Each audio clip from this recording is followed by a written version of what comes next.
62 on the calendar in the matter of Lake versus McConnell. Parties have been sworn in, Judge. You may be seated. Mr. Lake, I am baffled by your lawsuit, so I am hoping, sir, that you are going to be able to explain to me why you believe that this young lady should give you $2,500. As a consumer in a very aggressive area, retail grocery, as a consumer there where... Why don't you tell me the story, sir? The story is... Yes, tell me about the lawsuit. The lawsuit itself Put your papers down, put your briefcase down, and just relax and tell me the story. The story, which I have the physical evidence here, is that as a consumer, on Christmas Eve of last year, I entered with a companion at a certain grocery store in the San Diego County area. With that, and with my companion, we went through the cash-only line. My companion went first. She bought a couple of items. She was waiting right there on Christmas Eve for me to go through. Body language that she was ready to go, keys in her hand, tapping her foot. It was a very rush type of thing. I come in with one item in the cash line. I go ahead and confront the cashier with... That's this young lady yes, here. Ma'am. A person now, who I now know the first and last name of. At that time, she was wearing a name tag with just her first name and last initial. At that time, right here on the receipt... You gave her your item. What did you buy, sir? I bought one bottle of champagne. Okay, you bought a bottle of champagne, and you gave her money. Not only did I give her money, but before I gave her money, I said, I have two $20 bills and a 50. Well, why would you say Shut up! Pardon me. You gave her two $20 bills and a 50. And how much was the champagne? You can see the attitude of Shut the up. store. Hey, just a second. Mr. Lake, answer my questions, Yes, please. ma'am. How much was the bottle of champagne, sir? The bottle of champagne with the tax and everything else came out to $4.30. I asked Ms. McConnell, can you break a 50? I told her I have two 20s and a 50. She said yes. I handed her a $50 bill, a quarter, and a nickel, $50.30 for a $4.30 purchase. So what happened? Come on, speed What up the happened story. was, with my companion waiting to go, rushing off for... I heard the companion. What happened with the money and the champagne? Come on. The money in the champagne is, I got the champagne, but I didn't get all the money. Okay, so you say that she shortchanged you in the change. Is that right? She went ahead and counted out $50 in cash as a count back. I grabbed it and the receipt, stuffed it in my pocket, and left. Very soon after, in the same part of town, I had another cash transaction. I got out my cash.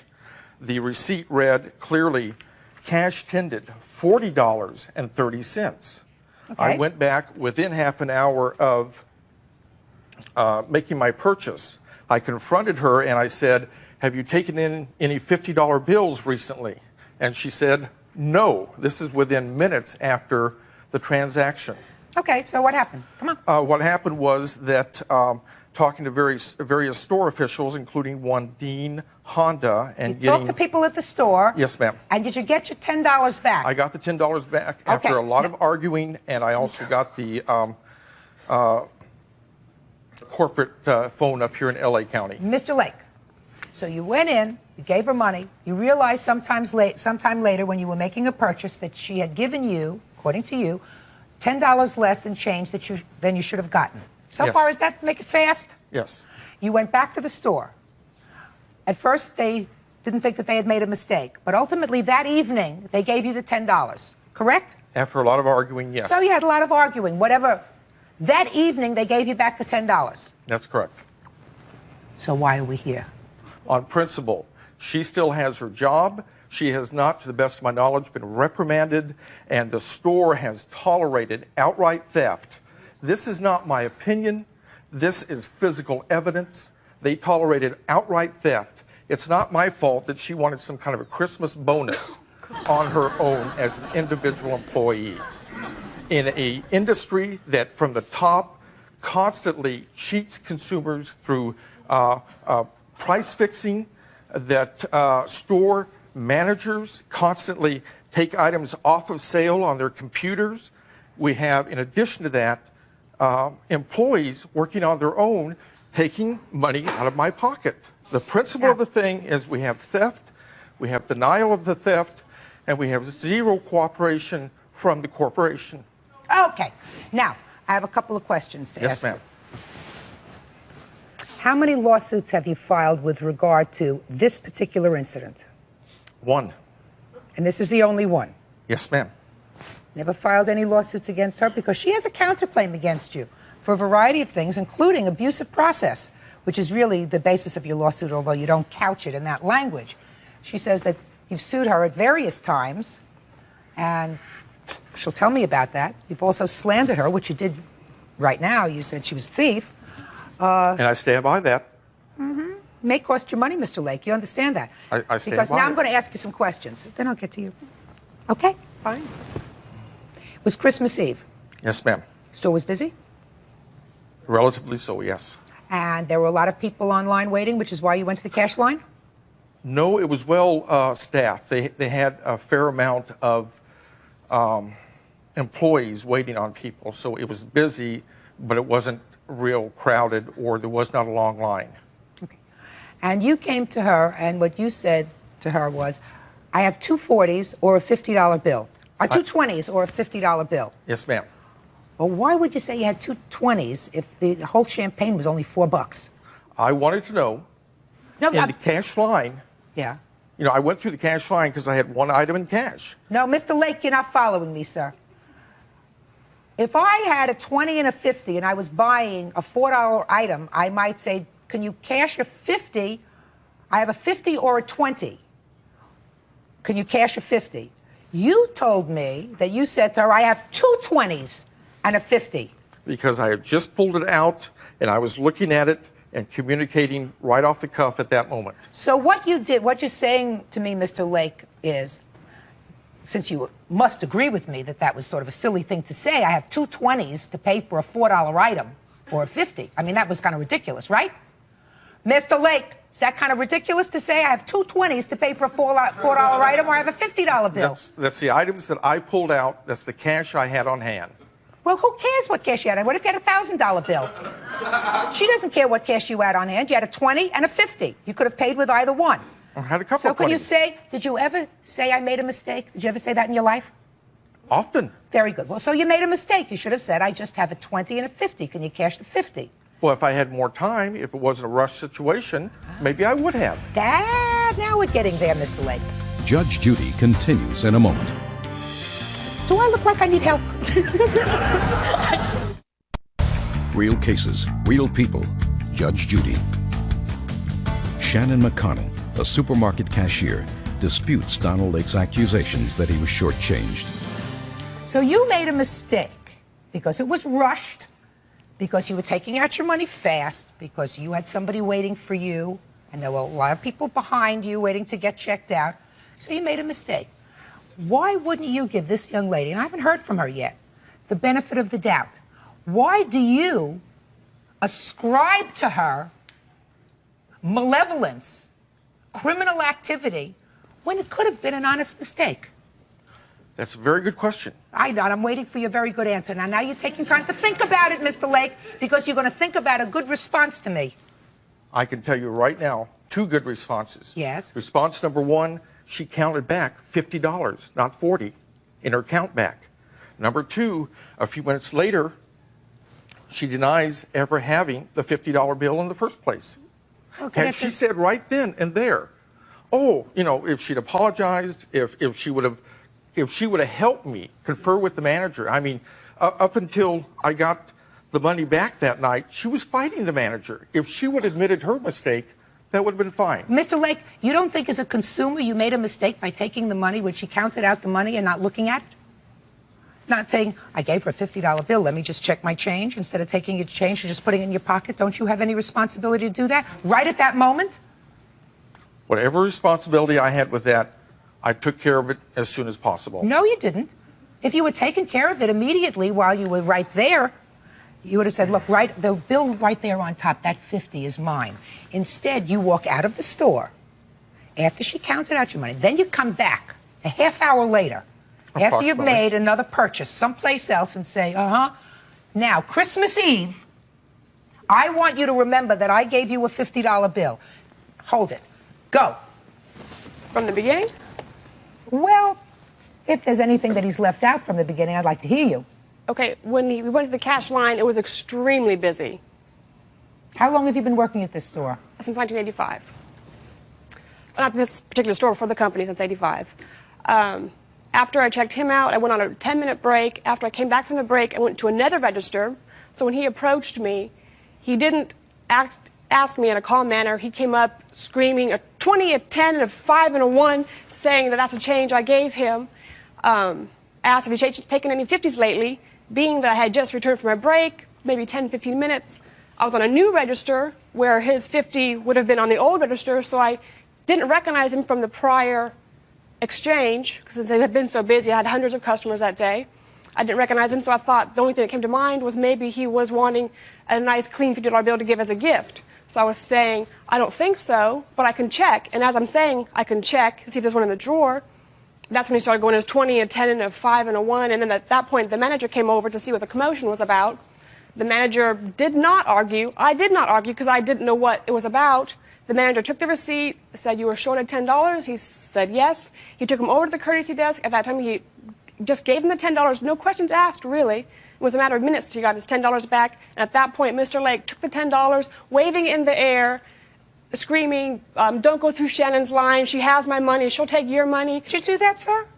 Not all of those things. Yes, sir. I did some of them. Ma'am, this is Jackie here. Were you there that evening? Yes, when her and I came back from our breaks, just coincidentally at about the same time, she opened up on the register right next to me, and the way our register is set up is her customers' backs are to me, and my back is to them. Okay, so I heard a 20, a 10, real loud, and I turned around, stopped checking, turned around, and looked at Shannon, and then he goes up to the service desk with the manager and gets his $10. He has it in his hand, waving it. "She stole my money." I mean, Christmas Eve is the second busiest day of the year. I've been working there for 22 years. I've never seen anything like this before in my life, the whole time. And he was waving the $10, saying she stole it. The customers eventually, he was there for probably 5 to 7 minutes, yelling and carrying on in front of the store. So all of her fellow employees heard every check stand was open. All the customers were, it was very busy. Him saying it wasn't that busy, relatively. Anyway, so the customers finally started saying, "We don't want you here. Go back to where you came from. We like our store. We like Shannon." And he left. That's how it was. I saw the whole thing. I stopped checking to watch it because I've never seen anything like it. Shannon, how many times have you been to court with regard to this case? This is my third time. Tell me about the first 2 times. The first time I went, You were served with a summons? Yes. I went. What was he suing for that? The first time was criminal and commercial theft, deceit, and fraud.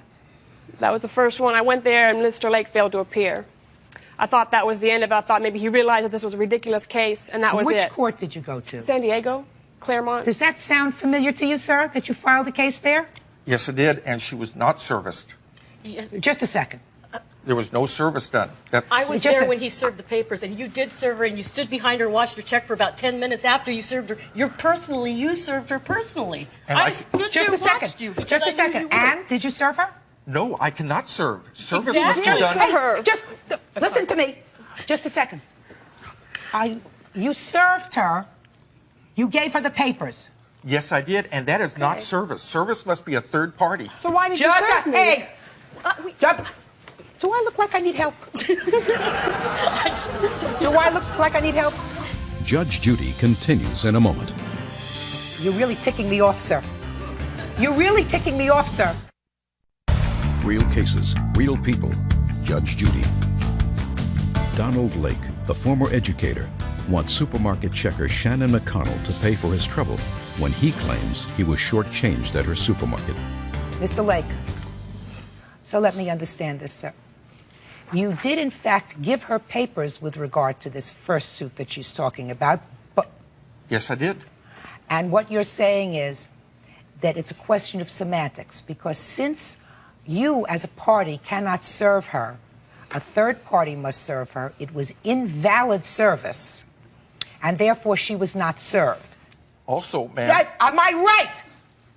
That's correct. Good! Now, And... say nothing. You're really ticking me off, sir.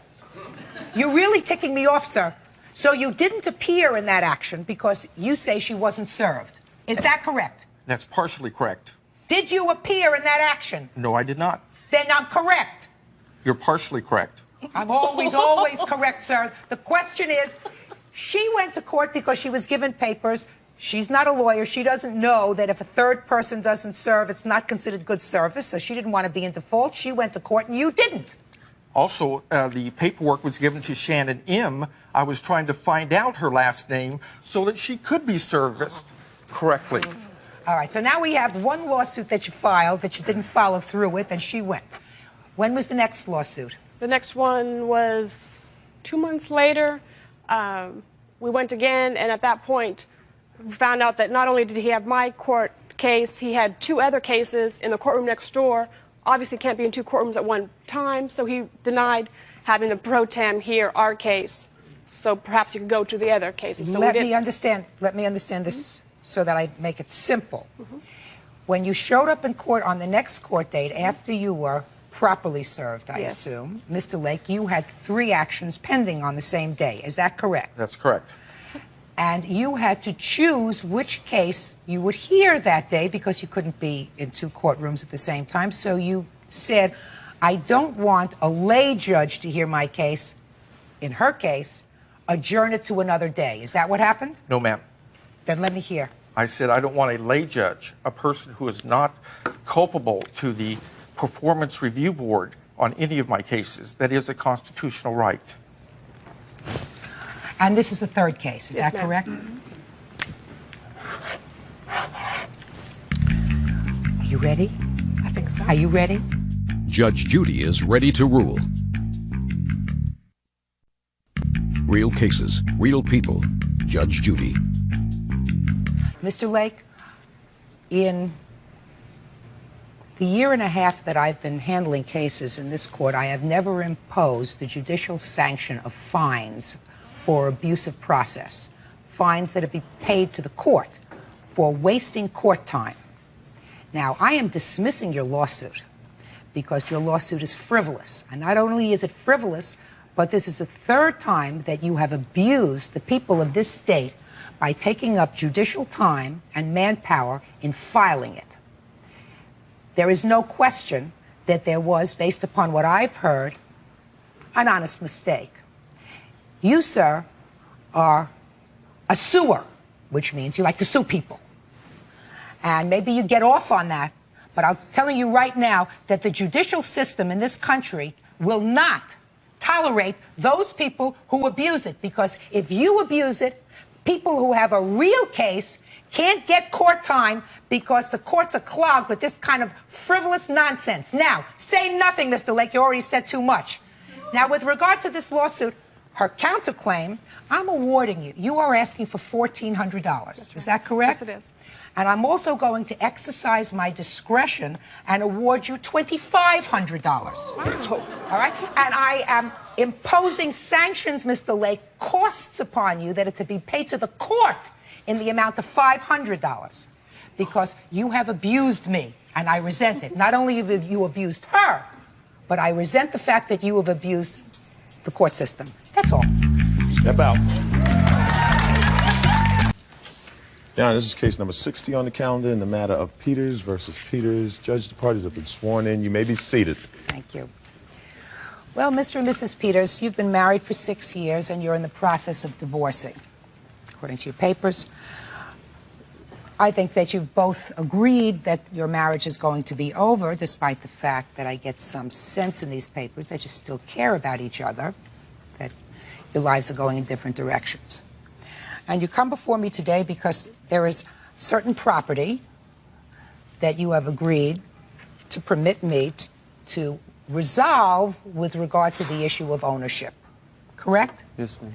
And once those issues of property are resolved, then the divorce process will be a relatively easy one. Right. Yes. Yes, Take a deep breath. Are you nervous? a little. Okay. Mrs. Peters, according to your complaint, there are 3 items at issue. Right. There is a car. Right, the car. What kind of car is it? It's a 1993 Geostorm GSI. And then the issue of my cat and my dog, he gave my cat away. And we had decided that I would... So there's a dog? Yes. Because the cat's gone? Yes. And So- then also we have some videos that we... Some personal videos that he has that you would like back? Well, I would would like like it to- destroyed? Yes. Let's start with the car, because my sense is that the car is, in the area of emotions, the easiest thing to resolve. That's correct. Is that right? That's correct. Now, the car is in your name, Yes, ma'am. but she pays for it. That is correct. How did that come about?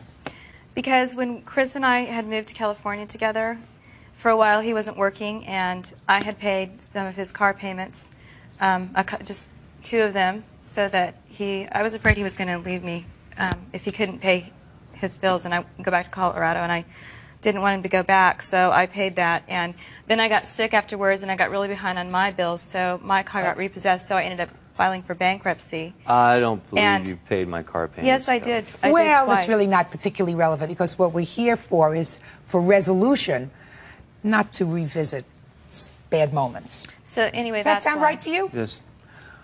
So you had bad credit, Yes. but you needed a car, Yes, Your Honor. and you helped her. Yes, ma'am.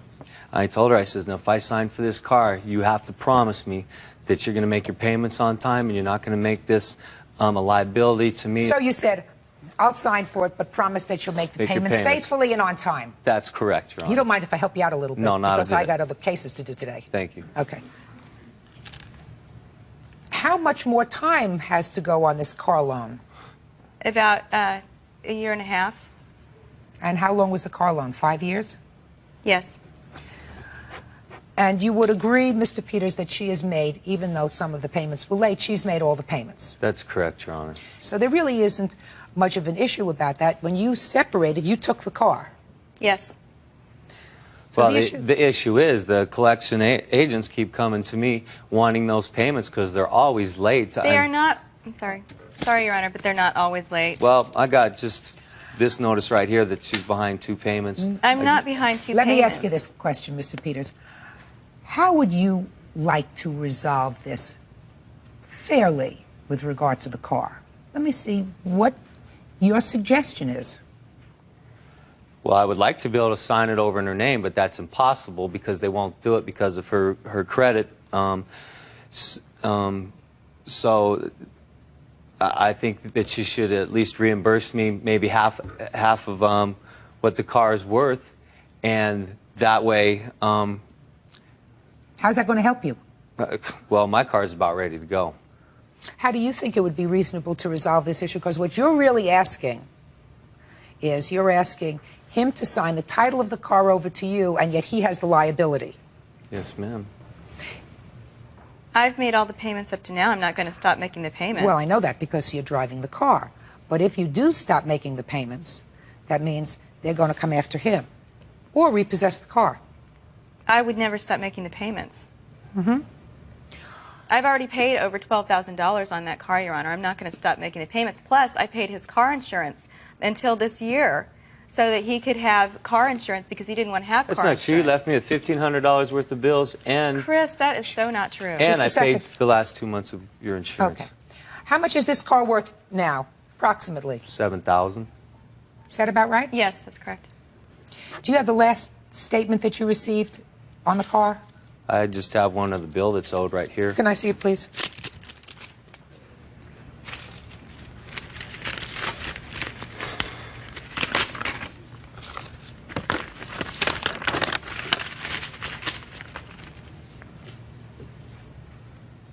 Well, it says this payment, you are delinquent by 1 month. Actually, that will be true on the 26th. But I'm going to make the payment before the 26th. Okay. Give me a minute. You still owe a lot of money on this car. About $6,200, I believe.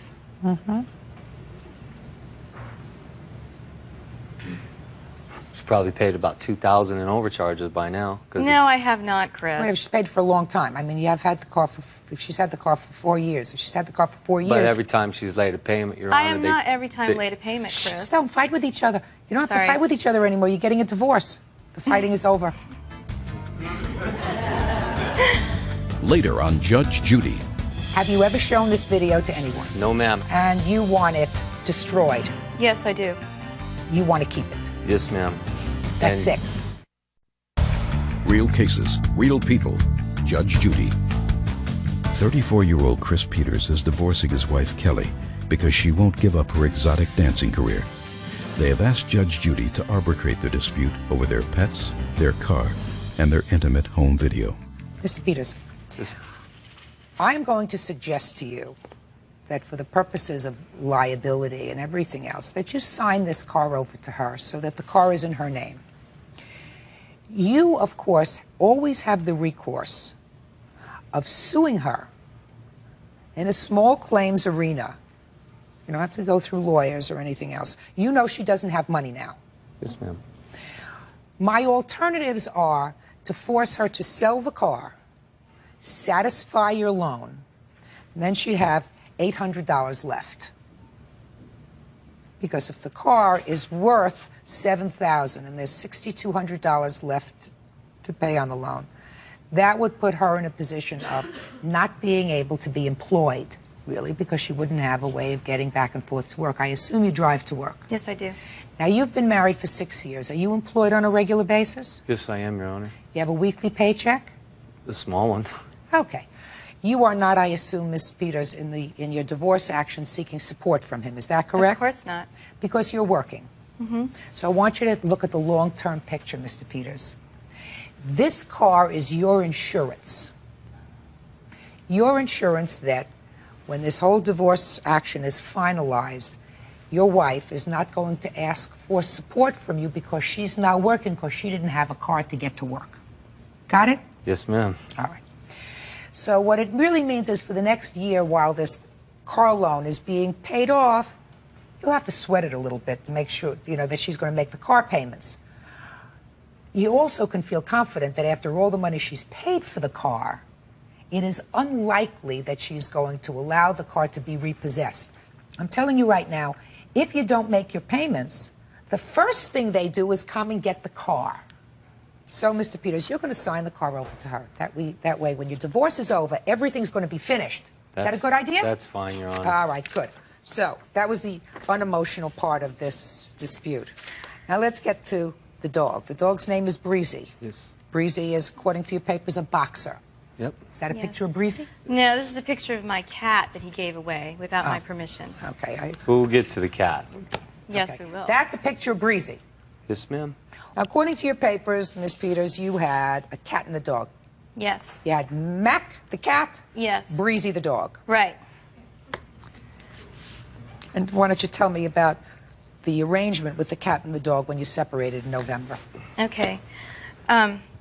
We had agreed that I would take the cat, Mac, and I would let him keep Breezy, even though I didn't really want to let him keep Breezy because she's my dog too, and I love her, and I'm the one that took care of her, paid for her food most of the time, took her to the vet, all that stuff. You agreed that you would keep the cat and he would keep the dog. Right, and because I can't have the cat where I'm living right now, he had promised that he would keep Mackie for me until I could get my own place. And I thought that instead of taking Mac at the time and having him stay at a friend's house or having my sister keep him, it would be less traumatic for Mac if he stayed in his own house with his own yard until I could come get him. And he looked me in the eye and promised me that he would take good care of Mac. The same way she looked me in the eye and promised me she'd make all her payments on time. Oh, Mr. God. Peters. I did promise and looked her in the eyes about the cat, and then I'd keep it for her. But sometimes when you get... So what happened with the cat? The cat kept urinating all over the house and on my clothes and stuff, and I finally... Coming up on Judge Judy. It was totally done just for the two of us. I've never made that kind of video with anyone ever before. And I just did it for him. Real cases, real people. Judge Judy.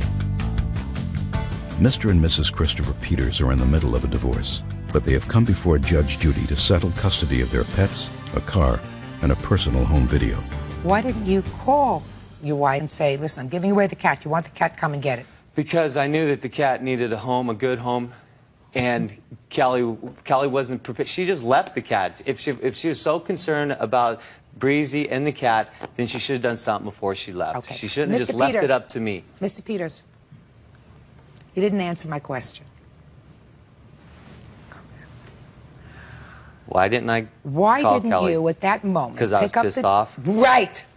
That's honest. There you go. Okay. And That's I was honest. using, and I was thinking, I was thinking that, you know, it was her fault and stuff. And I was sorry. After I gave the cat away, I tried to get the cat back because I realized how much it really meant to Kelly, you know. But at the time of the anger of the moment, Okay. I hated the cat. That's, so. just a second. That's honest, Mr. Peters. Shh. Shh. That's honest. Okay. Well, so now, Mrs. Peters, your husband acknowledges that he got rid of the cat because the cat was soiling all over the house. But, Your Honor, it's because he didn't clean out his box. Whatever. For whatever reason. He didn't like the cat. Maybe he looked at the cat as an extension of you. Is that a possibility? Maybe. He acknowledges that he was wrong.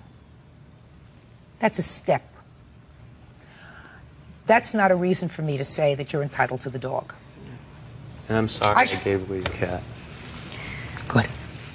Did you hear that? Yes. I am sorry. Because, you know, it's like he did some... The dog has been with him. The dog has always been with him for the last 9 months. The dog has been with him, living in a place where the dog is accustomed to living. There's a certain routine. So if I were to say, well, you gave away the cat, now I'm going to give her the dog, who I'm really punishing is this dog who had very... You know, dog didn't have anything to do with getting rid of the cat. So that wouldn't be fair, would it? Mrs. Well, Peters, would that be fair to the dog? No, probably Right. not. You're right. It would not be fair to the dog. It's like saying if you have a child and there's a divorce, and if one parent acted badly about something, you punish that parent by saying, well, I'm going to limit your visitation with the child. Because that's punishing the child. It's not only punishing the party, but it's punishing the child for something that the child had no control over. This dog is used to living in a particular place. How old is the dog? 3 years. So for 3 years, lived in the same place, same home, it's got a yard, whatever. Does it? Yeah. It's got Got a a big yard, has a routine. She's real happy too, Your Honor. And there's really no reason for me to uproot the dog because he made a mistake. Well, Yes, I did. He made a mistake. He apologized for it. It was not the right thing to do. So the dog stays with him. Chris, thank you, Your Honor. Now, the last thing that we're going to address is this video. Ms. Peters, it's your position that this was a rather intimate video that you and your husband took as husband and wife for fun, for whatever. Is that right? Yes, that's correct. And you want it destroyed. Yes, I do. Your position is you want to keep it. Yes, ma'am, I do. Well, I have a couple of questions to ask you, sir. Okay. Have you ever shown this video to anyone? No, ma'am, I would never show it to anyone else. Okay, so you want to keep this for yourself. Yes, ma'am. That's And- sick. Very sick. Judge Judy continues in a moment. It's not as nasty or whatever that you want to think. I mean, Your it Honor, was it's very too- graphic. Real cases, real people. Judge Judy. Kelly Peters, an exotic dancer, and her husband Chris Peters are divorcing. Judge Judy is deciding what happens to their intimate home video. There is no reason that I can think of for divorced people to keep pictures, videos, photos of each other that the other party might find embarrassing. Well, there's nothing embarrassing about it. It was just, you know, I mean, it's like, I love Callie. I'm always going to love her. And it's just, I mean, it's not as nasty or whatever that you want to think. I mean, Your it was Honor, it's very too... graphic. Just a second. I don't want to hear about it. I thought I was being very... Sorry. I thought I was being very circumspect about it. I said that it was an intimate thing done with... I have between many us. other videos of her, too. I mean, that's not in the same category, This but... is what she wants. This is the one that offends you, correct? Yes, ma'am. Mr. Bell, I'm going to say this to you one more time, sir, and listen to me very carefully. When you divorce, if you're lucky, you're left with certain pleasant memories that you try not to forget. You know, you had good times with your wife. It just so happens that in your case, after 6 years, your lives have taken a different path. She doesn't want to have to worry about these photographs, these videos, falling into anybody else's hands. God forbid you're out in a car and your car is in a wreck and you are there comatose and your mother goes through your things and she says, I wonder if these are pictures of Chris when he was out skiing. And your mother plays this video. Do you understand what I'm saying, sir? You know, it's one of the reasons why people are always supposed to wear clean underwear all the time and keep their houses neat. You never can tell what's going to happen. There are all kinds of situations that I can conceive of where even if you don't intend something to happen, this can fall into the wrong hands. Someone can burglarize your house. That's a possibility. Isn't that a possibility? I don't think they'd find the tape. They're certainly not going to find it, sir, because there isn't going to be a tape. So there's nothing I can say because... There is absolutely nothing, sir, that you can say to me that would satisfy me that there is any logical, rational basis for you maintaining anything that might prove embarrassing to her. And if she had something that might prove embarrassing to you, I can guarantee you, sir, it would be in my possession if it was the subject of this litigation, and it would be destroyed. Do you? No, of course I don't. Good. Officer Byrd, you and I are going to take care of this video in the back. Okay, Mr. and Mrs. Peters, listen to me. It's resolved. This is going to be destroyed. It's going to be destroyed within the next 5 minutes. Officer Byrd and I are going to have fun. We're going to create a little bonfire in my chambers. Now, then you don't have to worry about it anymore, Mrs. Peters. So let us see how we resolve this case. The Geo. Yes, ma'am. Is going to be registered in your name. The dog, Breezy, sir, is yours. Thank you. The video is mine. This case is over. Thank you. Thank you. Parties are excused. You may step out. Out the back door to your right, please. Your Honor, number 34 on the calendar in the matter of Saunders versus Thompson. Parties have been sworn in. Judge, you may be seated. I gather from these papers you two were engaged, going together for about 10 years. Yes. Is that right? Yes, ma'am. And at some point, Mr. Saunders, according to your complaint, you went away for about 2 years. Yes, ma'am. Is that a euphemism for jail? Yes, ma'am. What were you incarcerated for? Because that becomes important. Aggravated battery. On whom? Not on her. No, ma'am. Was there a weapon involved? No, ma'am. And during the time that you were going to be away, you left the defendant your car, Yes, ma'am. a gun, Yes, ma'am. and access to your money. Yes, ma'am. Where was the money? Originally, before I left, I resigned from my job. The money was somewhat about $20,000 in a K plan. And A retirement plan? Yes, ma'am. She had the power of attorney so that she could handle the work, get the money, and handle it. Okay. So then you come out of jail and you sue her. You're not together anymore. Yes, something like that. Well, then let me hear the story, sir. I came out and to retrieve, before getting out, I realized that we were no longer going to be together. I just wanted to come out and receive my property, get rid of the gun, sell it, get my Jeep, get insurance policy that she had of mine, power of attorney back, and go on with my life. Subsequently, I tried to talk with her and get her to give me these things back so that I could go on with my life. She, in turn, gave me problems. They went on for months and months. I couldn't get any of this stuff back. Do you have your Jeep? I eventually did get it, yeah. Now, the Jeep I got immediately, but a couple of weeks down the line, I realized that it had some problems in it. A leaning wheel. She had told me before I got out that the windshield was cracked again for the third time, you know, and I was missing a lock, computer lock that goes to a burglar alarm. That's, you know. All right, let me get to this gun, because I think that's going to be the easiest thing to take care of. What happened to his gun? I had been carrying the gun in the vehicle. Why? At the suggestion of Mr. Saunders, because I did travel every weekend back and forth a considerable distance. There was one occasion where... Travel where? To Illinois. For what? To visit him. Okay. There was an occasion where I had a blowout with the tire. Somebody approached the vehicle while I was waiting for the repair service, and at that time he suggested I should keep the gun in the car for emergency situations like that. Is that true? No, that's not true at all.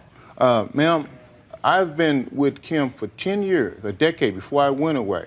Kim has never touched a gun.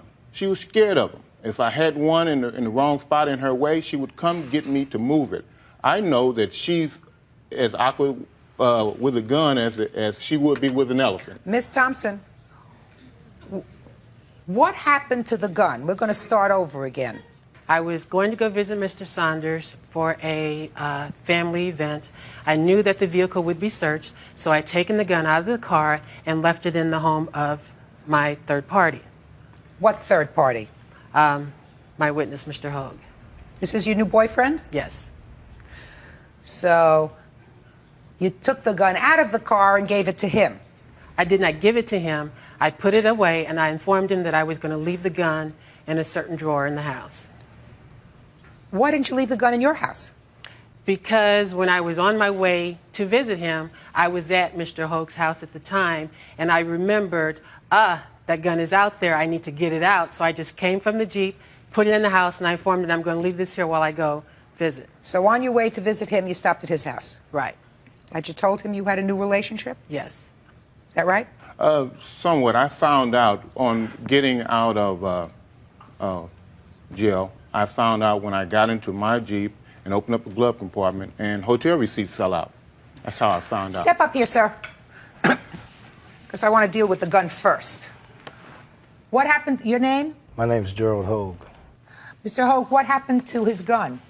There was a disturbance at my house. What kind of disturbance? There was a fight between some friends. The police came. They asked were any weapons in the home. I told them yes. They seized the weapons. When I talked to Mr. Sanders about his gun, I told him where his gun was. I told him what he needed to do to get it back. So the gun was really seized because of a problem that existed in your house with the police? Yes. And your gun is, you have the license and registration for your gun? Yes, ma'am, I do. You know that you can go to the police station and get your gun back if you can prove it's yours. But I was told so many lies. Originally, she told me that she had the gun. Well, she already told me one lie, but now we got to the root of it. Yes, ma'am. But recently, I just found out that, and this is at his word, that the police and I think Jennings have the gun. I have been told so many lies that at a certain point, I stopped dealing with them. I figured I would take it to the court and let the court sort it out. Mr. Saunders, really all you have to do is go to the police station. When the police have confiscated property, and you can identify that property and satisfy them that the property is yours, and I assume your registration for that gun says what kind of a gun it is. What kind of gun is it? It's a Taurus 9mm. You don't need that gun for any particular reason, sir. No, ma'am. I don't need the gun, and as a convicted felon, I'm not allowed to have a gun. So therefore, they will not give it back to me. Ah. Okay. Your Honor? Yes. May I say something, please? Yes. I did call the police to try to get the gun back. I informed them that I had power of attorney for that the gun was not Mr. Hogue's, and that I did have power of attorney plus the receipts for the gun. They told me that since I was not the registered owner, that I could not get the gun. I would have to go to court in order to do so. I had contacted a lawyer. They told me it would be $258 to get the gun. I did not feel that I should put out additional monies when Mr. Saunders still owes me money. The reason his gun is the police station, his property, whether it be a gun, whether it be a hat, whether it be a collection of baseball cards, is because of you. Right. So he has to be compensated for that. That's his property. He can't get it out because there's an impediment to it. But the reason that the gun is there is because of you. So you can become the registered owner of the gun for the limited purposes of selling it. And then he gets the money. Judge Judy continues in a moment. She told me already 3 lies today, and we've only been together for 15 minutes. That's why. Real cases, real people. Judge Judy. Lawrence Saunders wants compensation from his ex-girlfriend, Kim Thompson, because her new boyfriend smashed his Jeep and lost his handgun. What other monies do you say she owes you? $2,600 for a wheel on my Jeep. $900. Just a minute, $2,600 for the wheel. Why? Well, when the car was returned to me, the wheel was leaning. Yeah. And it was in her possession, and I figured she owes me for it because who knows who she let drive it. Well, Mr. Saunders. Yes, ma'am. When you lend somebody a car or turn a car over to them for an extended period of time, you assume that that car may be used, driven by her, driven by someone else, and you take certain risks. You're not going to get the car back in exactly the same situation as when you went in 2 years ago. You're a different person, I assume, than you were 2 years ago when you went to jail, right? Very much so. Very much so. Yes, ma'am. So's your car. Yes, ma'am. Yes, ma'am. But also, that wheel was leaning so bad that it's unsafe. I do not assume to get my property back in an unsafe condition. Also, ma'am, I'm not upset with anything that happens to my stuff in her possession. But when she lends it out to third parties, that's what I have a problem with. And third parties also who aren't honest. Well, your arrangement with her was that she paid for the car, make the car payments while you were away, and she would have access to the car. She agreed to pay for the payments. I also, with the money that I had that she was in possession of, said to her, if you have any problems paying for it, pay for it out of my money. Did you use his money to pay for the car? No, ma'am. That's untrue, ma'am. I have paper right here stating that she did. I may have made 3 car payments with his money. Well, why don't you... I just asked you a question. You said no. I'm talking about over the 2-year period. I used my money to pay for that vehicle. Well, you were driving the vehicle. And he was driving the vehicle, right? No, ma'am. He used the vehicle one time. I don't believe you.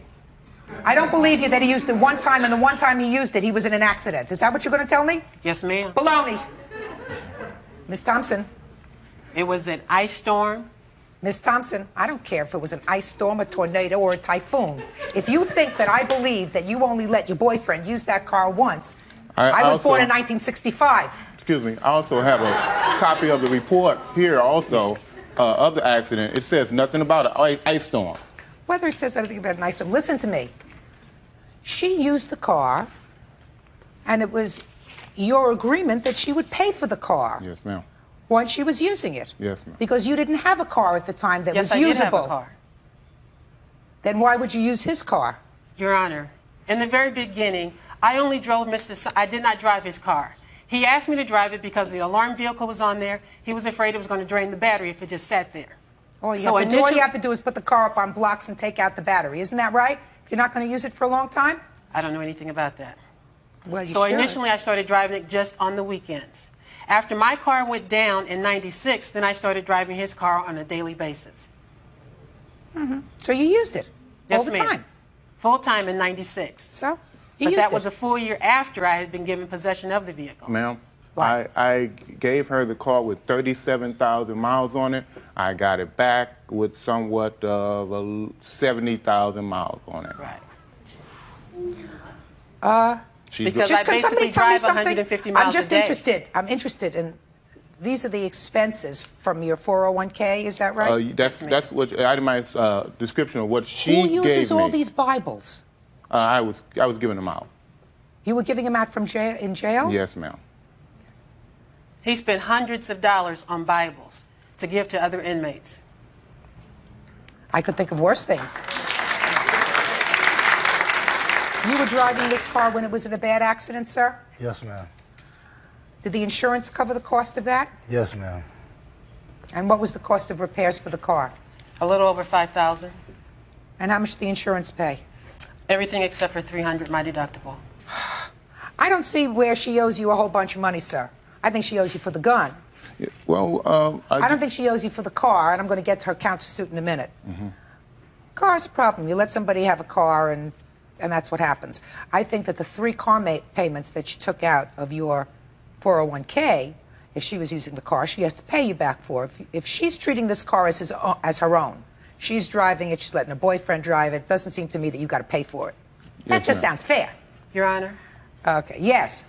The payments that I made with his money was during the time that I was not driving the vehicle on a daily basis, only on the weekends to go visit him. So I don't see where I should be responsible for that full payment. Why don't you drive your own car to go visit him?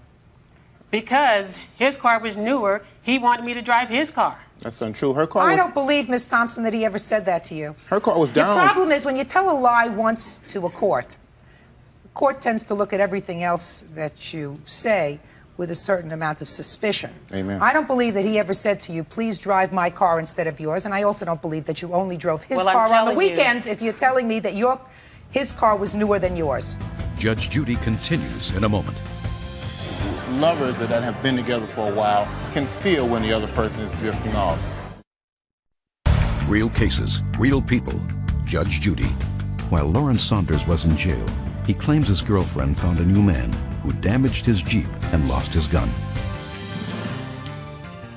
I see two car payments that you made, $854 out of his account. Because it was behind. Well, he was in jail. Your Honor, Mr. Saunders had a habit of never paying his bills or not paying them on time. Yeah, I have no problem with what she's showing with the money, even using my money to pay for my Jeep, okay? I didn't have a problem with that. I asked her, if it would have been up to me, I would have let the vehicle go back and controlled my money until I got back. She said, no, I'll help you, I'll do it for you, you're going to need a vehicle when you get out, no problem. And I think she did pretty much a good job with the money. Oh, so what are you here for? Are you just mad at her? No, I'm not mad at her. Again, my car was not, she promised me, I asked her to promise me that she wouldn't give my stuff away to a third party. Some guy, I figured that, I'm going for a while, I'm not a fool. She might be dating, she wants to date. I mean, she's a young girl. She shouldn't be strapped down with some guy that's away, okay? Go ahead, do your thing. But if you're going to take care, you gave me your word that you would take care of my stuff. If you're going to take care of my stuff, take care of my stuff. If something happens to it, that's an act of God. But if you're irresponsible and you're handing it out to people, you're handing it out to people that I don't know, you're handing it out to people who aren't above board, it's not honest. That's my opinion, but I can express it. But you gave her permission to do that. I gave. You expected that she might let somebody else drive the car as long as she was responsible. No, I didn't. You didn't? I asked her, and she promised me that she would not. Is that true? Yes, Your Honor. Okay. And you did. You lent it to somebody else. I lent it to my family members to move some furniture, and I did loan it to Mr. Hogue. And you had promised him that you wouldn't? Yes, ma'am. And sir, how much did it cost you to fix up the car? I had a figure of actually around 3,700 that I lost in trading the car in. So if he says that he lost money because the car was not driven appropriately by you, Mr. Hogue, some members of your family, and was in an accident, don't you think he should be compensated? No. Well, but you think that you have a counterclaim against him for what? You're countersuing him for $5,000. I'd like to hear for what? For the monies that I paid on the Jeep. Mr. Saunders said that I could have used his money, but he didn't have enough money to cover the cost of the vehicle. So you want him to pay you for his car that you were using while he was away? I'm suing him for the fact that he has been, in my opinion, very dishonest about the whole transaction with the vehicle. Why? Because, Your Honor, he had initially told me that he was going to pay me back for keeping his vehicle. Did you ever tell her that? No. I believe that you never told her. Ms. Now, Thompson, why would you believe him and not me? Because you told me already 3 lies today, and we've only been together for 15 minutes. And he has not told you a lie? That's why. And because it doesn't have the ring of truth. What you're saying doesn't have the ring of truth to it. It just doesn't. And let me tell you why. Because there were times when he had plenty of money in the bank, and you didn't take the money out of his account to pay for the Jeep. And because according to his statement, which I believe, without his prior authorization, you went and refinanced this car because the payments were too high so that you could make the payments. Is that true? No, ma'am. You mean this car was never refinanced? Yes, it was. I refinanced the vehicle with his credit union because it was a cheaper monthly payment and less of an interest rate. For you to pay. And then you made the payments. And eventually he would have had to have paid with no job.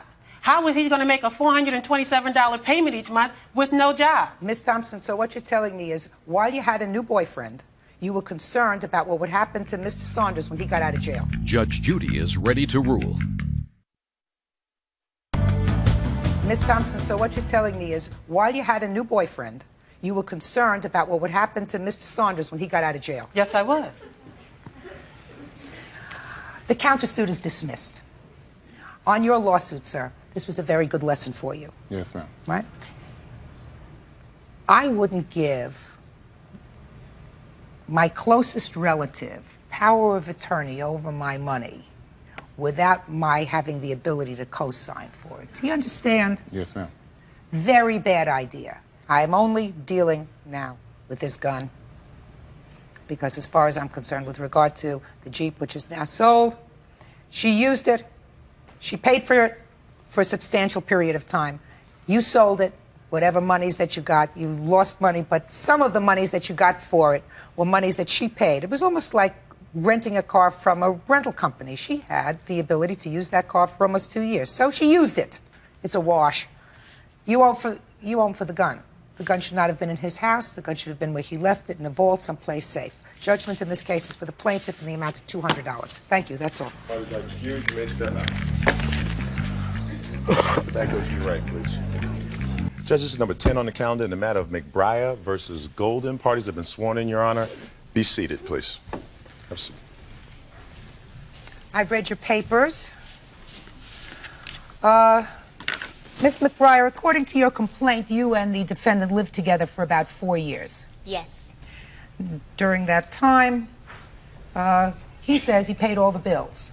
Is Yes, that right? That's right. But prior to your separation, which was not a happy one, according to what I've read, she says you ran up a phone bill of about $640. That's not true. Well, tell me about it. Your Honor, I have the phone bills right here. What I do, Your Honor, is every month I am on a fixed income. So every month... What kind of fixed income? I am on disability. I am on SSI. Okay, so every month what I do is I call the phone company and I asked one of the reps what is the amount of my phone bill before I even get it, so I'll know how much I'm going to pay out for my phone bill. So on April 17th, I got up and I called the phone company. Bernard was still in the bed. He was asleep. And I asked her the amount of my phone bill. And she told me it was $624.13. For 1 month? For 1 month. Yes. And so I was speechless. I was speechless, and I automatically just started sweating because I had never had a phone bill that big in my life, you know, and so I couldn't speak to her. I kind of just. So what happened? So what happened was I said, well, what made the bill $624 and you know, what made the bill this high? You know, I was actually yelling at her, you know, and so she said, well, she said you have quite a bit of long distance phone calls on your bill to Virginia. Most of them are to Virginia, and you have a lot of toll calls. So she sent you a bill. You ultimately got a bill. Yes, I did get the bill. Would you get the bill? Sure. Thank you. So, what happened? You got this bill. He's sleeping. He's sleeping. You woke him up, I assume. Yeah. Yes, I did. No. I'm curious. How did you wake him up? Actually, I didn't wake him up. I got off the phone with the rep, and I sat there because I didn't want to go in a rage and yell at him, like, you know, and start this big thing. That's a good idea. Okay, so he was coming out the bedroom when I was going to approach him, and it was in the hallway. And so I said, Bernard, I said, why did you run my phone bill up to $624? Did you say it in that tone? Yes, I did. Okay. And so he said, baby, I didn't know I did that. And so I said, well, you did. What was the phone bill usually on a monthly basis? Usually on a monthly basis, my phone bill runs me maybe $40, $50 at the most. Okay. Your financial arrangement with Mr. Golden was that he paid the rent on the apartment? He paid the rent and the utilities. Well, the phone is a utility. Well, the phone was not a utility. No, it was not.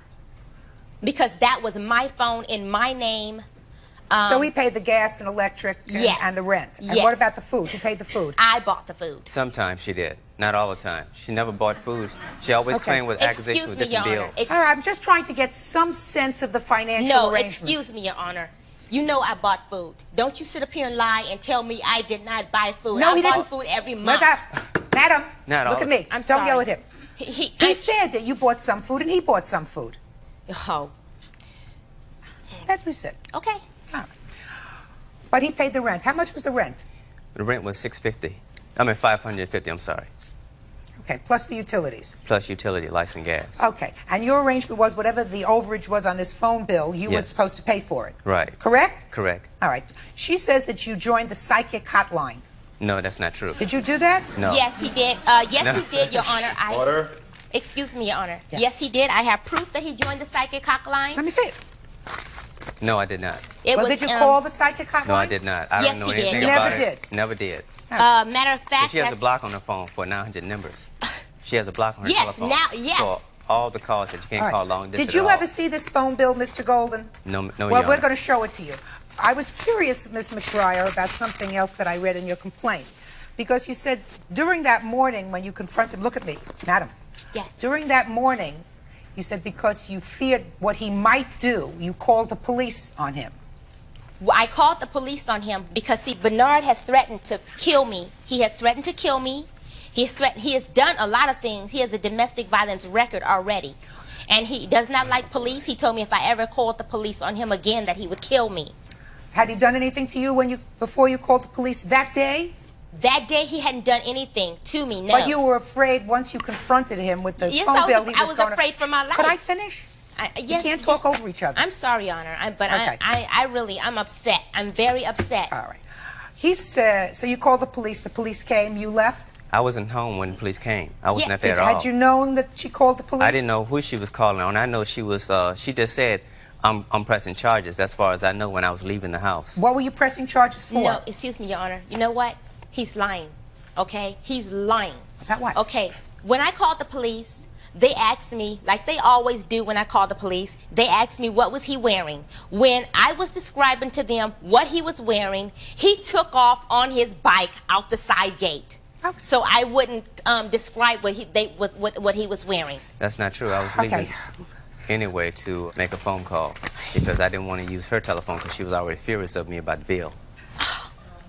You didn't want to use my telephone. You always use my telephone. That's why it's $747 at this you time. very selfish with your phone. But yes, I'm selfish with my phone because... Ma'am. Will you please? Quiet, please. Yeah, I'm sorry. I'm sorry. Judge Judy continues in a moment. He asked God to destroy me, to not talk on the phone. Ms. McBriar, everybody's got a wish list. That's his wish list. Real cases, real people. Judge Judy. Tamara McBriar wants her ex-boyfriend to pay the $600 phone bill she says he left behind when they split. Miss McBriar, yes. Let me tell you what I don't understand here. Okay? Yes. At the start of this case, you told me that each month you called the phone company because you're on this fixed disability income. Yes, I am, Your Honor. What's the nature of your disability? Panic attacks. And how long have you been on Since 1989. You told me that you called the phone company each month so that you could set aside an amount of money for the phone bill. Now, these phone bills that you presented me with, so I assumed when you called, this $624 was for 1 month. But that's not true according to these phone bills. You're showing me bills for December, January, February, March, all totaling. No, Your Honor. No, Your Honor. I'm not showing you. No, I'm not. Just a second. Then I have the bills for March, you have the which you're talking about, and the bill for March, the total bill. Trying to figure it out. I have the March bill right here. You didn't hand me the front page of the March bill. Let me see the front page of the March bill, please. That was never paid.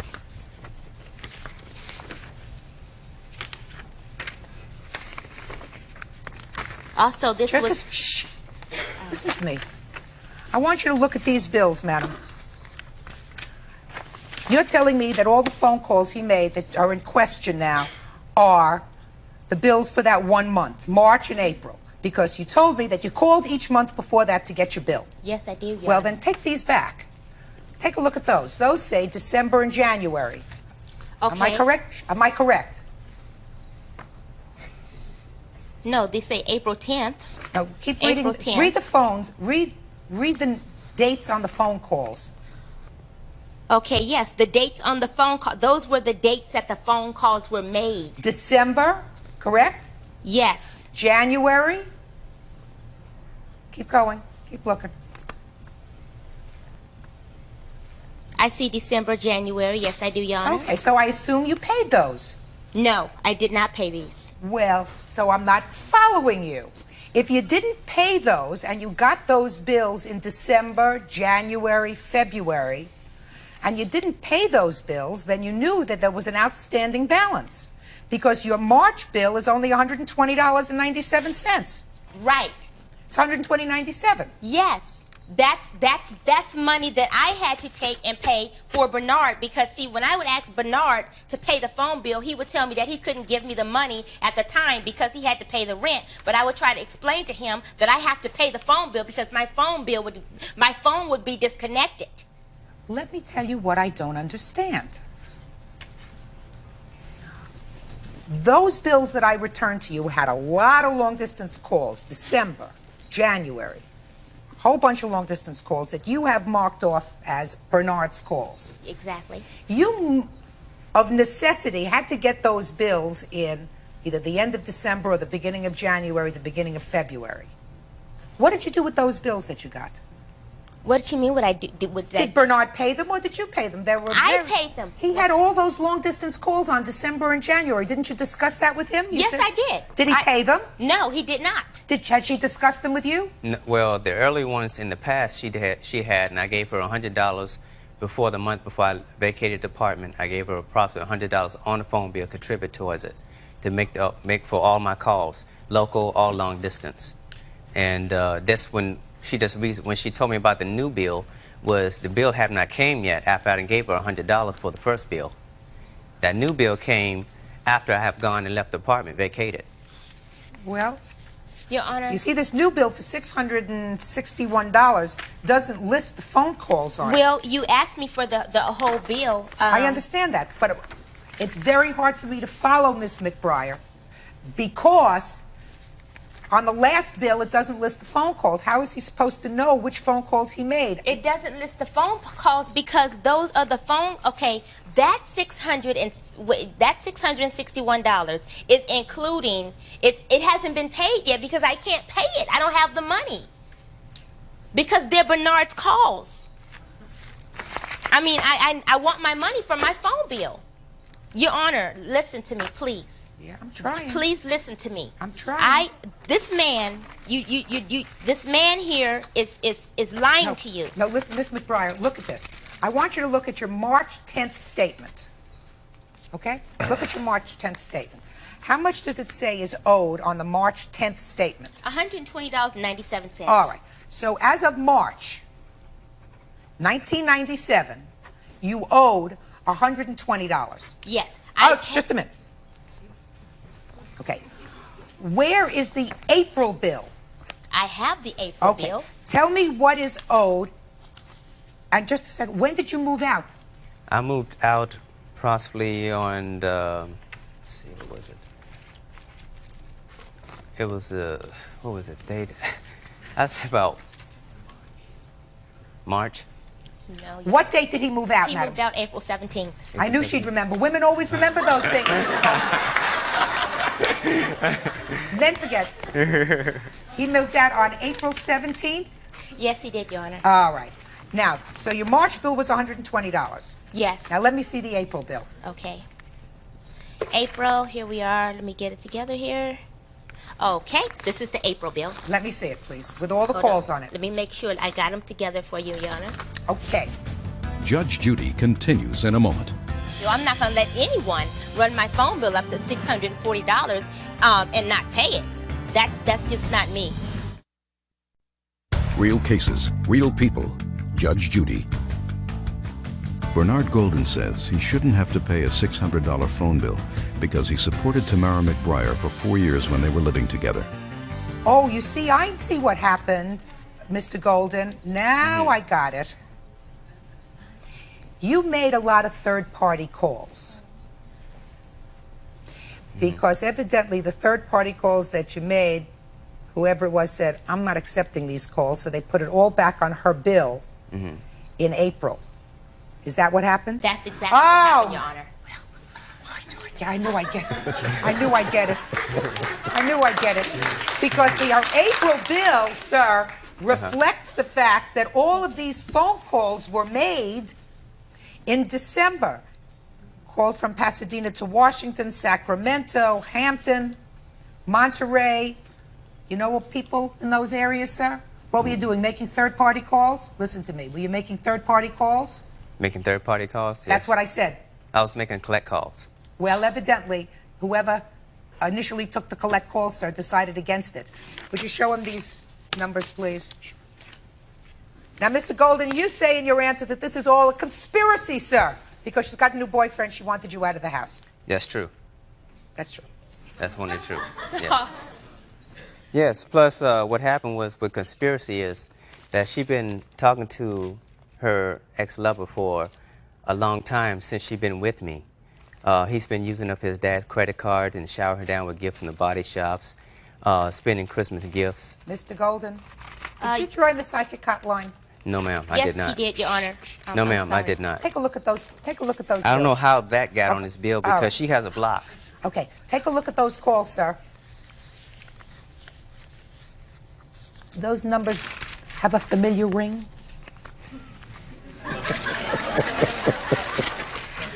Some of them do. Some of them do. Yeah. Some of them, not all. Huh? Your Honor, Not can all. I please show you some evidence? I have just one quick question for you, Mr. Golden. How do you know her phone is blocked for Because that? she told me. Because I made long-distance calls straight from the house, and she Yeah. put a block on it While you were together. while we were together. A vote of And I confidence paid for for them. you. Yes. And I paid for the All right. calls. Give me those phone calls. Now I understand what happened. Or you wanted to show me some evidence before I make a decision in this case? Yes, Your Honor, please. I'll take the bill back. Yeah. What? You really need to go over this. You need to look at this. And you really need to look at this.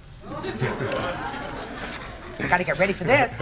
You need to look at this. You need to look at this. And you really need to look at this. And you can read one of them prayers for me too, Your Honor. These are prayers, sir? There's a prayer. My special prayer. I'm praying to his Jehovah special Adonai. prayers to My whoever. father. No, it's When not she your was dir- father. Just a second. How is this relevant to the phone bill? Just go ahead. I don't want to read them all, please. I don't have time. I've got a lot of other work to do They're today. irrelevant to the phone bill because he asked God to destroy me, to not talk on the phone, and get rid of my girlfriends and destroy me, rebuke me. That's because Listen she to was, me, Miss McBriar. Everybody's got a wish list. That's his wish list. Oh, my God. Well, his What wish is list this? is terrible. those, His wish list is What is terrible. this? What is It's this? terrible. Look at that. Look at where he's from. Look at that's that. my birth certificate. Yeah. Oh my goodness, I didn't even know she Oh had that. yeah. Oh yeah. Because that's where you call. That's where you call. Oh, you mean you call you're just showing this to me to Yes. show that he calls Virginia? Yes. He doesn't deny that he made all those calls. He can't look me straight in the eye, square in the eye, and tell me that he didn't make those calls. He did Right. make the calls. Look at that. He said he cut. Look at that. That was me. That was me. That was me. He cut my face out and said he placed it under the Virgin Mary to keep us together. You know how many wedding albums I've seen with just that sort of thing done? We don't have a wedding album. We're not even married. Judge Judy is ready to rule. All right, listen to me. You owe her the money, sir. Do you understand? Yes, sir. You can't Yes, ma'am. leave her with this phone bill. Okay. It's unfortunate that your relationship didn't work out, but it didn't. You See, can't but- make all these phone calls. They didn't come to her See, you- until after you had vacated the premises. See, Your Honor, Yes. I don't think it's fair for me to pay the bill because the reason why I said this because I supported her for 4 years. Plus, she's when she was not on disability, she was not taking her medication. I was the one who had to be there by her bedside, take her to the hospital when she had a panic attack from a chemical imbalance. Excuse me, Your Listen Honor. to me, Mr. Golden. Your arrangement was that you paid your long-distance phone bills while you were living there. Is that right? True. That was your arrangement? Yes. Because you moved out doesn't mean that arrangement ceases. You have to pay the money. Judgment in this case is for the plaintiff in the amount of $640. Thank you. Parties are excused. You may step out, please. And on the next. This is case number 201 on the calendar in the matter of Boyer versus Mills. Parties have been sworn in, Your Honor. You may be seated. Have a seat, ma'am. Mr. Boyer, you're suing the defendant for $5,000. Yes, ma'am. Why don't you tell me why she owes you $5,000? Well, it all started when I had a financial ad running in the newspaper. When was this? Back in spring of 1994.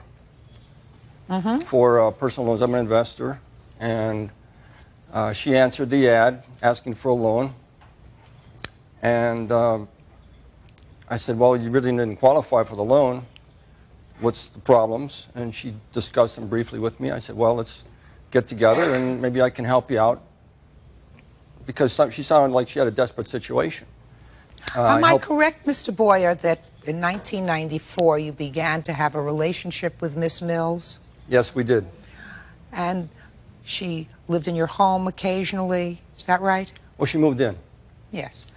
And in 1994, sir, how old were you? Well, I was 58. You were 58. And how old were you, Miss Mills, in 1994? I was 18, turning 19. You were 18. Did you feel uncomfortable about that, Mr. Boyer? Not really.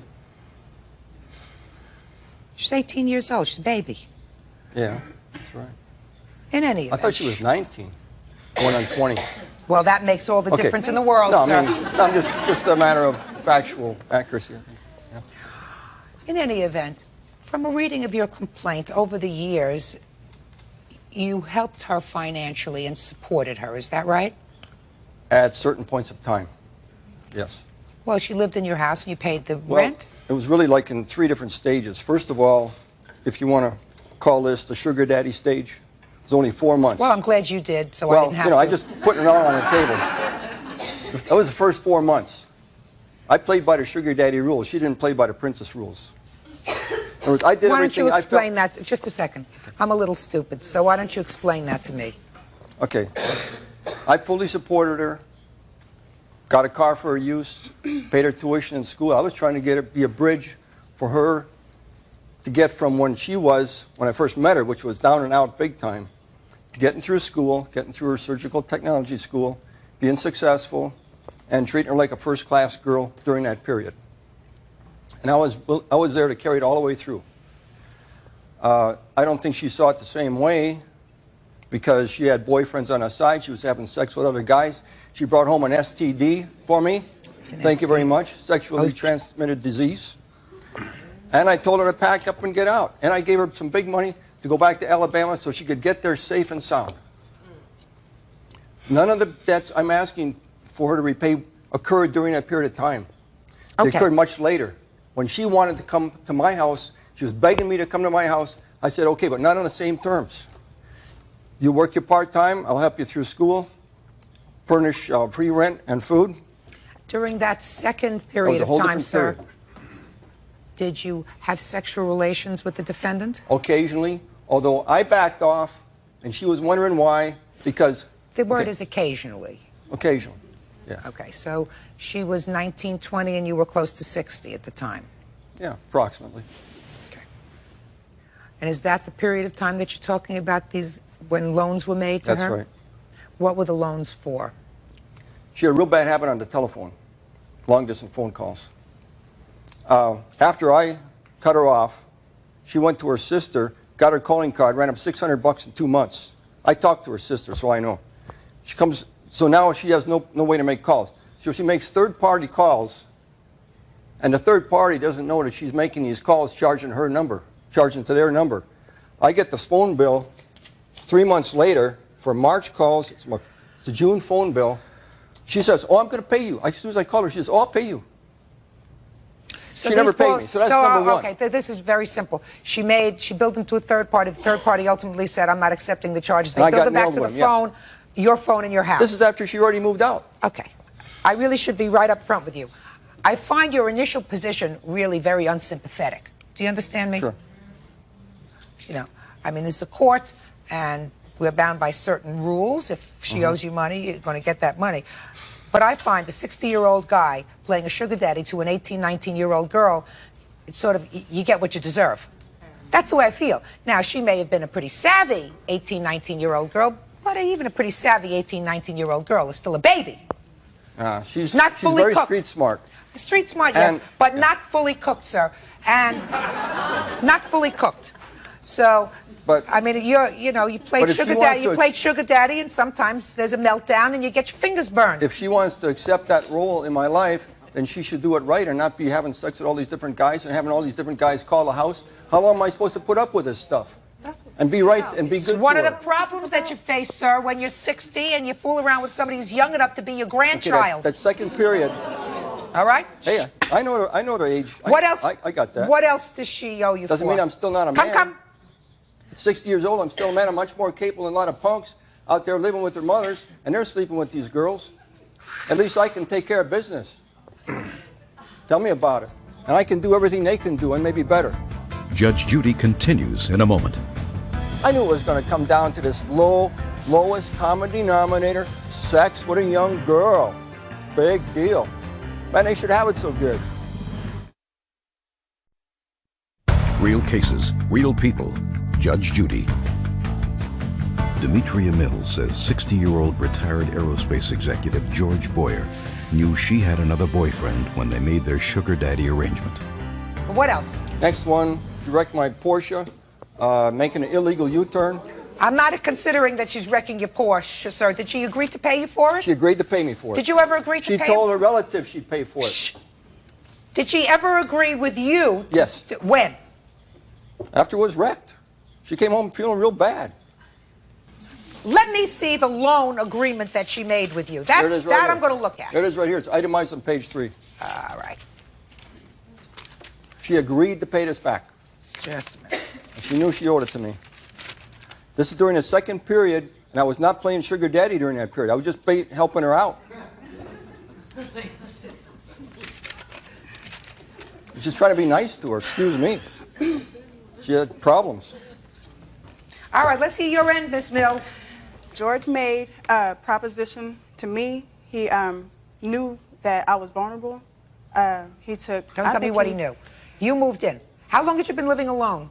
Not very long. This was my roommate before I moved in with George, and we were there just a few months. Where do you originally come from? I'm originally from Alabama. So you lived with George for a while in sort of this relation. He was taking care of you and giving you money. Then you moved out. For how long? Basically for 3 years. He took care of me even when I moved to Alabama. George was sending me money. George took me on trips. George sent me to Alabama a few different times. George bought a car. Boyfriends paid a trip too. George, and that's George's problem right now, Judge Judy, is I'm not in his home. This is why he's doing this to me. Had I still been in his home, he wouldn't have a problem with me now. When I made the decision to move out of his home was because I needed to be by myself and on my own, and I didn't want to be in that situation anymore. Well, I agree with you. You shouldn't have been in the situation in the first place. Exactly. Okay, and for that, he's more responsible than you are because of his age. He should be a little bit smarter. He should be 3 times as smart as you are because he's 3 times as old. But you do acknowledge, even in your answer, that you owe him some money. Yes, but this is not the agreement. The agreement that I signed for that car, I signed that agreement in January of 1995. I'm sure he has a copy of it. I've seen it in his files of his records. That was for a 1989 Buick that he bought for me. Now, did you pay him for it? No, I did not. So you acknowledge? Yes, I did. If I bought it for, how come I'm the lien holder on it? She's the lien holder, but I'm the registered owner. Listen to me. What are you fighting about, Mr. Boyer? She acknowledges that she owes you $3,000, which you haven't paid any part of, plus interest at 6%. Correct? Correct. You acknowledge this. Deal. What? I gave her a good deal, 6% interest. You gave us some good deal, sir. Bird, do me a favor. Your Honor, Take the old calculator while we're finishing this case up. Would you do 6% interest on this money since '95? This is after she cheated on me. Excuse me, I heard she cheated on you, sir. I heard all of that. I'm telling you, your position with me, Mr. Boyer, is not terribly sympathetic, sir. I mean, I don't know whether you find women who are contemporaries not as interesting as children, but at age 18, she's really still a child. And you may say, oh, she's sophisticated, and she's worldly, and she's savvy, and she's street savvy. Right. Mr. Boyer, Yes, ma'am. she's a baby. 18 years old and a baby, and vulnerable because she doesn't have any money, and you got some money, and it's very tempting. But you are not a very sympathetic person in my eyes, sir. You're going to get some of the money, but because she signed for it. Do you understand? But the rest of the stuff, I'm not so sure about. Excuse me, Judge Judy? What? You know, everything besides that car that George did for me because he wanted to do it. I mean, for 3 years, I'm 23 now, just turned 23 Friday. Would somebody do that kind of stuff for 3 years if they did not want to? Miss Mills, I haven't gotten to you yet. You are a beautiful, seemingly intelligent young woman who should have more pride in herself, even when you're 18, to sell your body for money, which is what you did. That's what you did. That's being no different than a prostitute. You may have used the money to go to school, to go on trips and whatever, but he bought the services. That was the arrangement. He's an old lecher. No question about it. That's what he is. And I'm being kind to Mr. Boyer. You, on the other hand, sold your body for money. It was an agreement that we had. That was the basis of our arrangement. He was to give me what I needed, and I gave him. You sold your body for money. You are worth more than that. As a woman, smart, good-looking woman, you're worth more than that. I don't care if you have to work 2 jobs. I don't care if you collect cans. I don't care if you clean people's houses. I don't care if you drive a bus, drive a car, drive a cab. You do whatever you can so that you don't have to sell your body for money. Judge Judy is ready to rule. And later today, You're a pathetic little girl, you're immature, and I'm sick of your crap. You owe me $1,500. real cases, real people. Judge Judy. Demetria Mills says 60-year-old retired aerospace executive George Boyer knew she had another boyfriend when they made their sugar daddy arrangement. Mr. Boyer, you are a very lucky man today, sir. Gee. Because despite the fact that I find that your arrangement with this young lady is the antithesis of good manners, good breeding, or anything moral, I am awarding you what she signed for in her contract, which was payment on the car, and I am awarding you $3,360. As far as her other bills are concerned, swallow them. That's all. Parties are excused. You may step out. Back to your right, please. She's fully grown up. I don't care what her age is. She knows what she's doing, and she's cagey. Judge Judy focused on the sugar daddy stuff because I'm 60. I'm some ancient old man who doesn't have a right to be a regular human being and expect to be treated like a human being, expect people I have agreements with to keep their agreements with me. And now the next case. Parties on Glass versus Carr. Step forward, please. 23-year-old Tiffany Glass is suing her former roommate, 20-year-old Kelly Carr, because she says Kelly moved out of their apartment, giving only 5 days' notice and leaving behind numerous unpaid phone bills. Miss Glass, Miss Carr was your roommate? Yes. Did you know her before she moved into your apartment? No, I did not. Did she answer an ad? Is that how she got your apartment? No, she got it through a friend of mine. And you have a 1-bedroom, 2-bedroom apartment? 2-bedroom, 2-bathroom. What was her rent? $375. And how long were you living in bliss with the defendant? She moved in February, and it was fine. You know, we totally got along. It was fine in March, and it kind of started to go down at the end of March. You know, Now, she paid you for February? Yes. She paid you for March? Yes. When did she move out? At the end of May. She paid you for April? Yes. She paid you for May? Yes. So why are we here?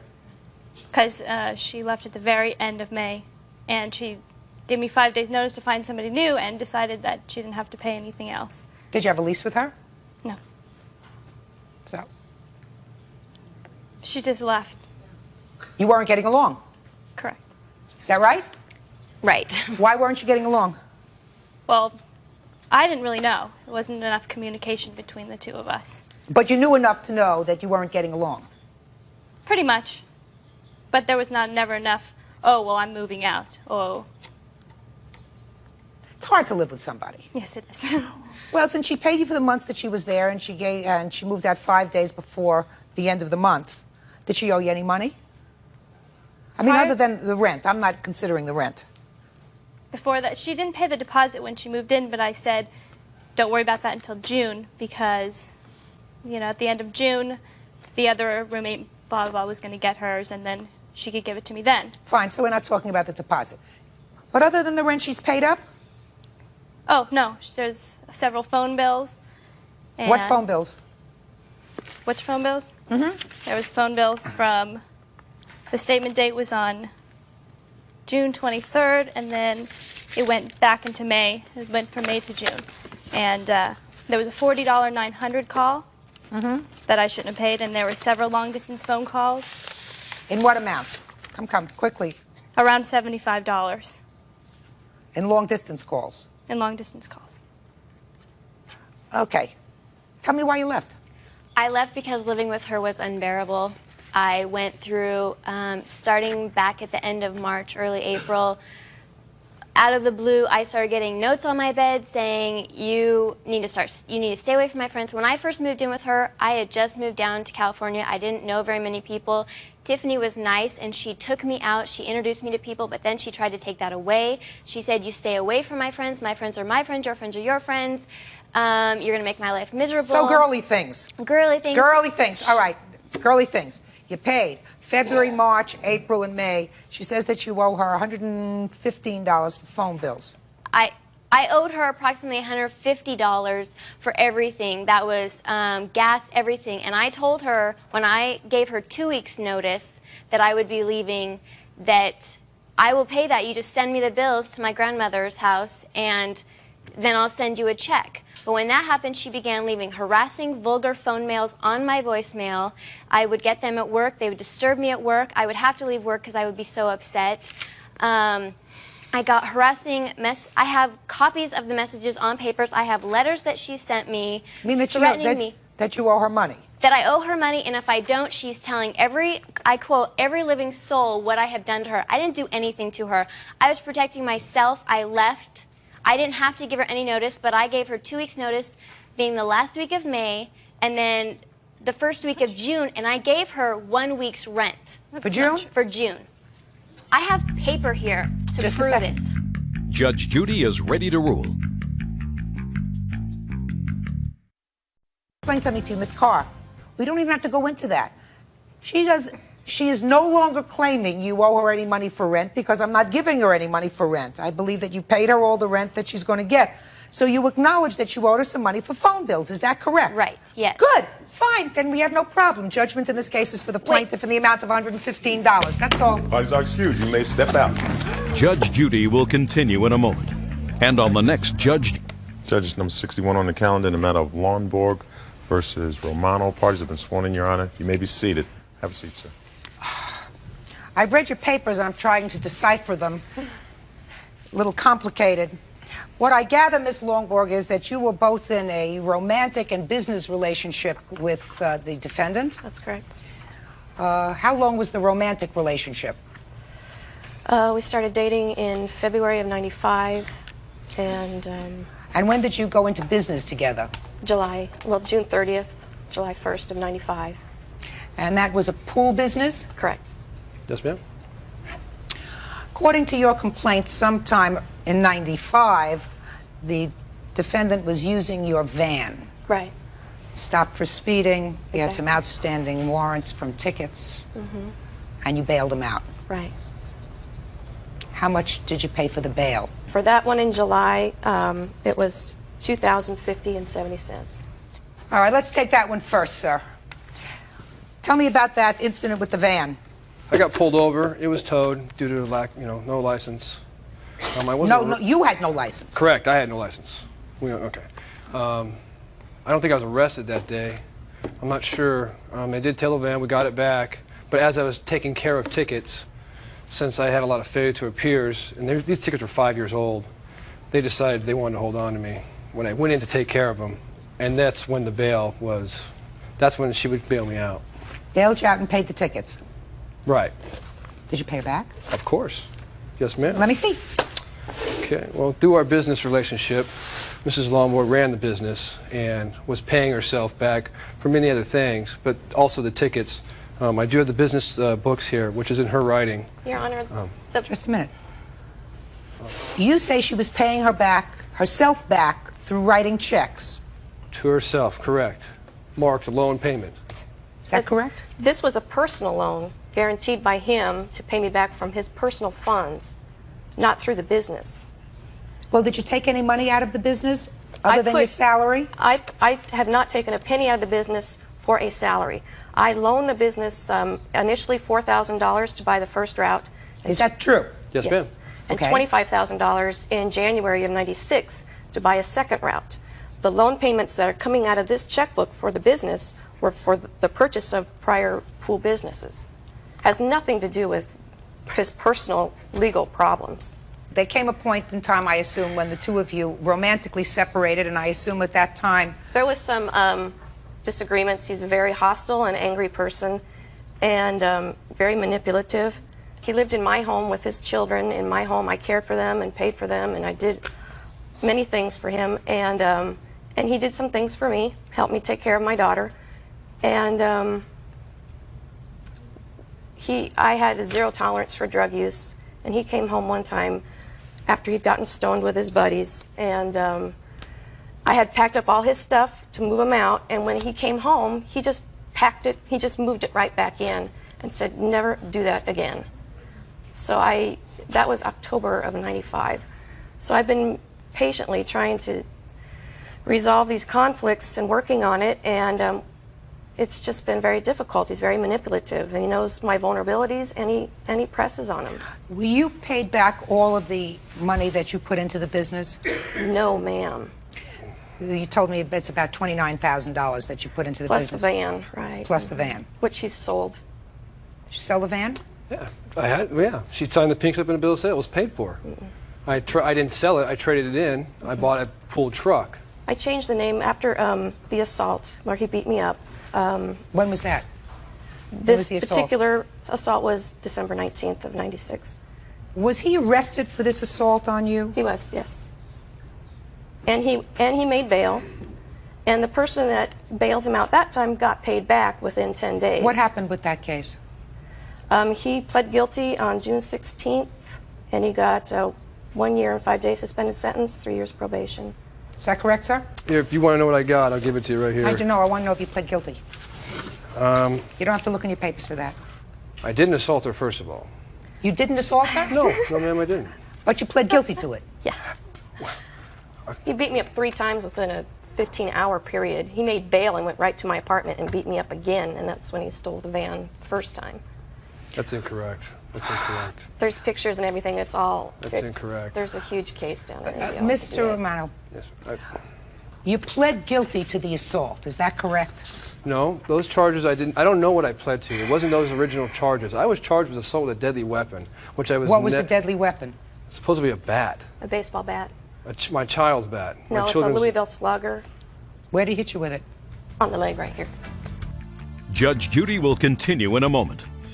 You have to have witnesses in order to establish that to me. Phone numbers. Give them a call. You give him a call. That's not my job. My job is to hear this case, sir. And later today, Miss Marion, you can collect cans in the street and get $15 a week. You have to work and earn $15 a week because you have an obligation. real cases, real people. Judge Judy. Former business partners and lovers, Lauren Lonborg and Charles Romano, are fighting over business debts, a computer, and bail money. Miss Longborn, right now I have on your side $2,060.70. Now I'm going to hear about this cross-complaint. Mr. Romano, you are cross-complaining against her in the amount of $2,100 because you say she wrote letters to your accounts. Yeah, she wrote So let me hear about that. She wrote a letter, pretty nasty letter. I have the letter. Yeah, I've got a copy also. Mhm. Pretty nasty, stating a lot of falsehoods, making it look like I had beat her up, put her in the hospital for 10 days. Well, let me take a look at it. Mrs. Longborg had some stability problems early in our relationship. Let me read the letter. Yes, ma'am. And then you'll come back. Okay.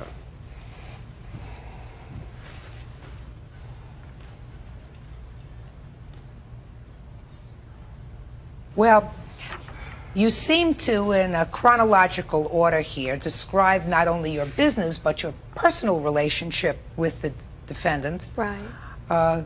Something, quite frankly, Miss Longborg, I don't understand. I don't understand why you would have sent the letter talking about the fact that he beat you up, talking about the fact that you were hospitalized for 10 days. Because that's, I throw the hospitalization in because that's when a lot of everything happened. Your daughter, who was 9 years old, died. That's correct. And I was a wreck.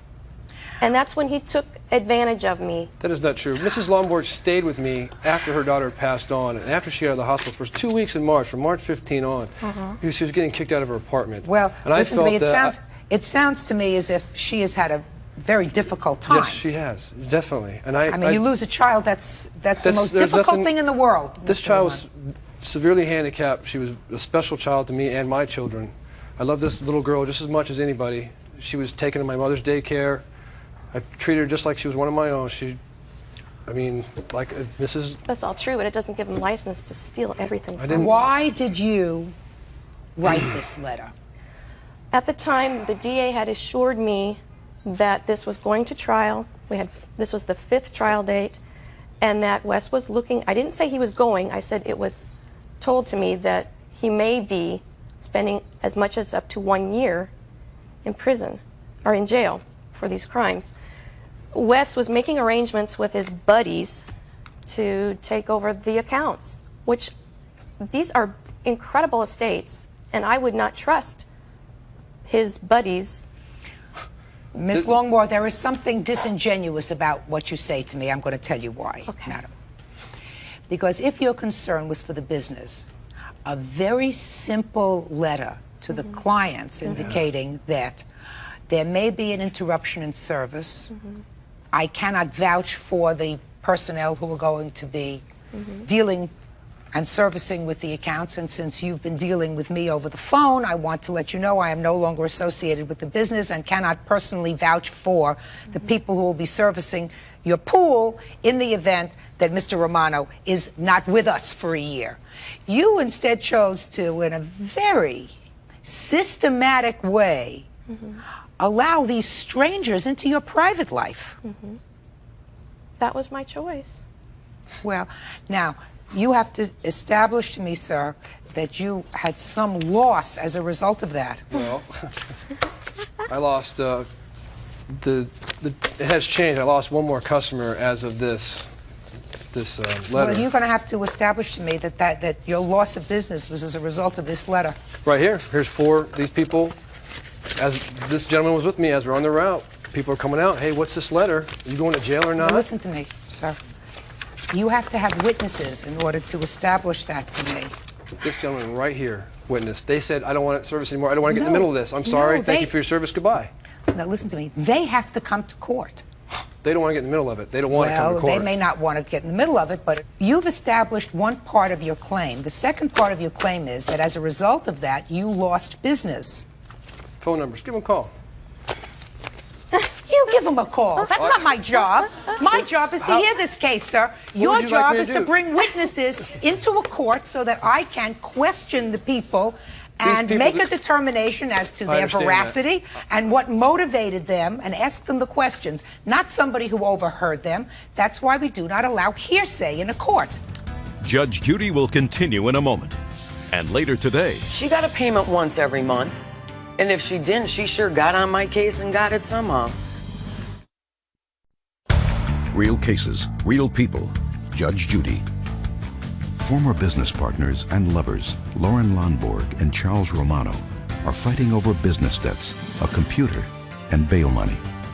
Unless the clients are here to tell me that they stopped using your services, sir, because of this letter, I am not entertaining your cross-complaint.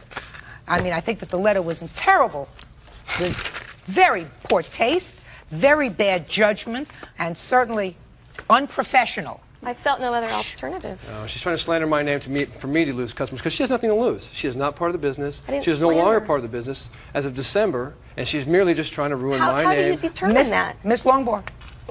Sorry. I'm not getting into whether you own any piece of this business or not. Certainly, if you owned a piece of the business and you wrote that letter, that would be dumber than dumb. Mr. Romano, I'm going to tell you right now, I do not believe, sir, that the plaintiff has been paid back all of the money that she loaned the business to start it. You can't even look me square in the eye and say she's been paid back all the money. But that is not the subject of this lawsuit, because that's far more than the jurisdiction of this court.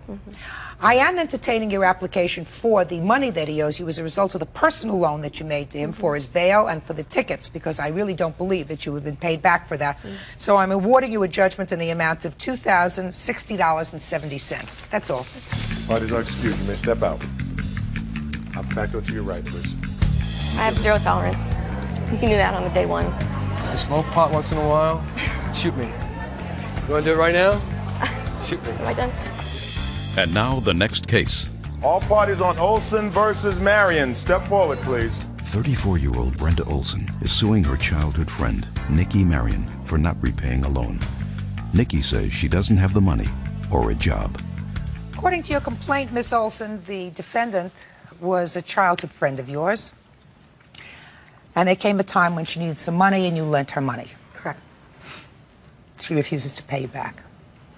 So tell me about the loan. When was it made? Why? Well, she came to me. She was back payments on her house that she had just bought, and then her car had been breaking down and stuff. So she needed some money to repair her car and to catch up on her house payment so she wouldn't lose her house. So I borrowed her the money on one of my credit cards. How much money? At the time, it was about $3,098. As time went on, she paid, wrote checks to my credit card and everything was going good, and then she wrote some bad checks to them, and I got bad credit over the deal. So she written them an apology letter, which I brought with me too. And she got my credit all good again, and then she started sending them money orders. And just recently, like about 4 or 5 months ago, she lost her job, and she told me that she just couldn't pay me anymore, and so I asked her to borrow the money from her parents because I couldn't afford to pay it all off either. And if I would have paid monthly, I would have been ending up paying more than I ever borrowed her. And she told me that she asked her parents, and her parents said no, and that she just wasn't going to pay me. So I told her I was going to take her to court. She said, well, get in line with everybody else that had judgments against me. So I felt hurt because I did it as a friendship thing and wasn't going to see my money. How much money in total does she owe you now? Now, with the whole total, probably about $3,600. Do you have proof of that? Yes, I do. I'd like to see the proof of that, please, and I would like to see the letter of apology that she sent to you. Thank you.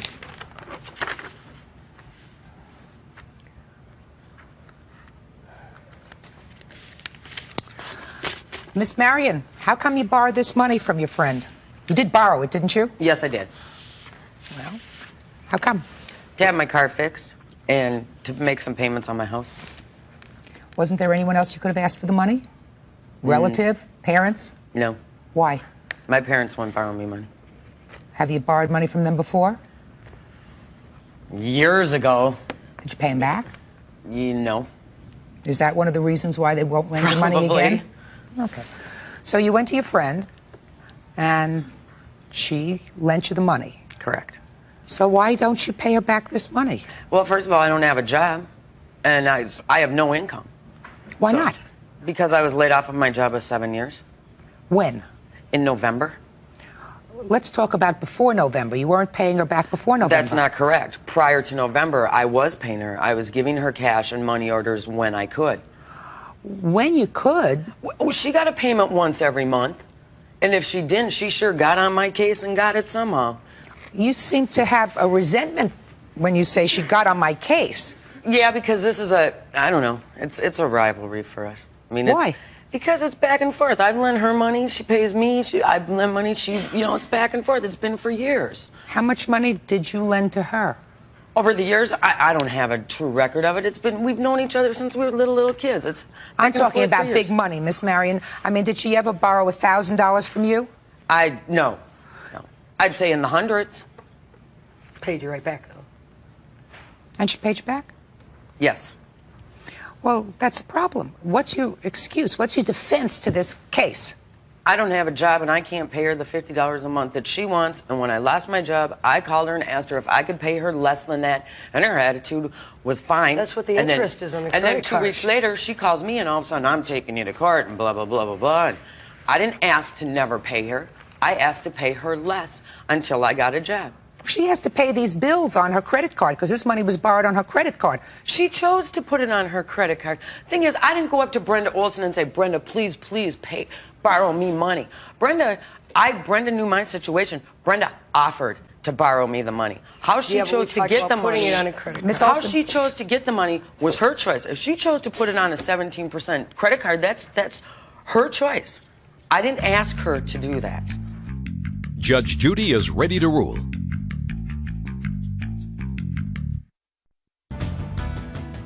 How much are these monthly payments that you have to make? At least $60 because $35 is interest alone. How are you ever going to get it down? So you have to pay at least $60 a month. Most of it is interest, but some of it is principal. Sure. $60 a month. Now, I'm not really good at math, but that comes to a little less than $15 a week, right? $15 a week. Ms. Marion, you can collect cans in the street and get $15 a week. So you can't tell me that you can't work and earn $15 a week. Doing something. Do you understand? You have to work and earn $15 a week because you have an obligation. And this lady doesn't look to me as if she's rolling in dough. Doesn't look to me as if she's living on a trust of $1 million. Do you work? I clean houses on my hands and knees. Ah. And how much do you get a day for that? Well, usually about $35. Very good. Why don't you do this? See if one of the people that you work for can give her a day's work. Yeah. She could just go to work one day, clean somebody's house, and, madam, you will have your monthly payment to her after 2 weeks. Minus the $50 a day daycare, I'm negative $15. Just a second. Let me ask you this question. Work out an arrangement with a friend of yours so that one day you watch your friend's child and one day they watch your child, and you go out and get a job, and if it's cleaning houses like the plaintiff does in order to get her money, that's what you do. We understand each other? Judgment in this case is for the plaintiff in the amount of $3,600. That's all. Parties are excused. You may step out. Thank you. I'll be back. This is case number 143 on the calendar in the matter of Snook versus Snook. Parties have been sworn in. Judge, you may be seated. You folks were married for 8 years. Still married, but in the process of getting a divorce. Correct. Correct? Yes. You have 2 kids? Yes. How old are they? 8 and 3. 8 and 3. Boy and a girl? Yes. At issue in this case are 2 loans that were made during the course of your marriage. One for $3,500? $3,800 to your mother. Yes. And another one to a friend for $1,500. Correct. You, sir, seem to acknowledge that these loans were made, but refuse to contribute towards repaying them. Yes. You're going to tell me why in a minute, I assume. Also at issue are possession of wedding photographs. Is that in an album? There's a few that he has that he's taken out, but I have some, he has some, but I prefer to have them all together. They're more like personal photos, private photos that she would like to have back. I'm talking about the wedding photos. The wedding photos? Yes. There was a few he had, but that was not the issue. The ones that were the issue was the private, personal photos that we had that I want back. And the photos of our kids, videotapes of the children that he has. Well, first, let's talk about the loans, then we'll talk about these photographs. What was this loan for $3,800 to her mother? What was it for?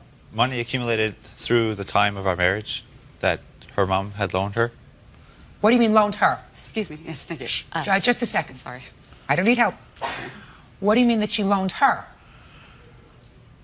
Some of the loans I knew about, some of the loans I did not know about. They were for bills that we accumulated.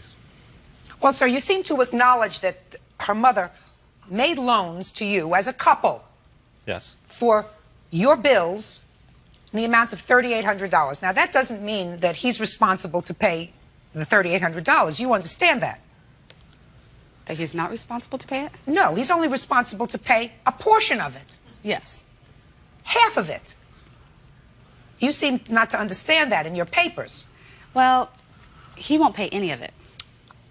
You understand, at least I hope you understand now, that he is not solely responsible for paying the $3,800. If your mother made a loan to the two of you as a couple, it seems reasonable for each of you to be responsible for half of that loan, unless you can give me some reason why you shouldn't be responsible for half of that loan. I don't think I should be responsible for any of the loans. Well, you're going to tell me why in a second. We haven't gotten to that part yet.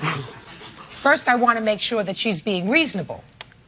Then I'll get to your being reasonable.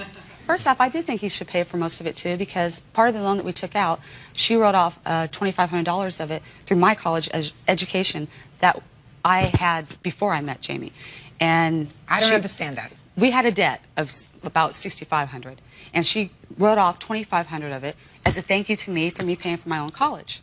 I'm not talking about your college, madam. I'm talking about the money that your mother lent, come on, for your household bills, which were $3,800. I assume over the course of time this was in dribs and drabs. Yes, and part of it also was for his vending that he had to take out, and I figure he should pay for that. For his what? He has vending machines, like snack machines and stuff. Were the vending machines the source of your family's income? No. What do you do for a living, sir? I work at special effects and repairs on rides. And you also have some vending machines? Yes. And what did you do with the money that you got from these vending machines? I was paying on the loan that was taken out for the machines. And the accounts were small, so they weren't making enough to pay the loans. So you were hoping that this business would get going? Yes. Okay. I'm not going to debate this with you any further. You are responsible for half of these loans. Now, let's get to you. You don't think you should be responsible for any loan to her mother? Correct. Tell me why. Currently, I'm paying out a month right now for my expenses and her expenses, $2,800 a month. That's just monthly payments. I write out every month in checks. Right. And then I have another $10,000 of other unpaid bills that I'm going to be responsible to pay for also. So as a contribution towards this, she can take care of that loan while I'm taking care of my living expenses. Do you work? Presently, right now, no, I don't. Well, how are you supporting yourself? Right now, Jamie is supporting us with what he gives us. But Jamie seems to only want to pay when he wants to pay the bills, and he doesn't have a $10,000 debt that I'm involved in. So I disagree with what he's saying there. What kind of work had you been doing? I'm a hairdresser. And I did for 10 years, and I supported Jamie for the first 2 years of our relationship. I assume that when the divorce is over, you're going to go back to work. I'm going back to work. So, sir. Yes. Right now, are you voluntarily paying this $2,800, or are you paying it by court order? Voluntarily.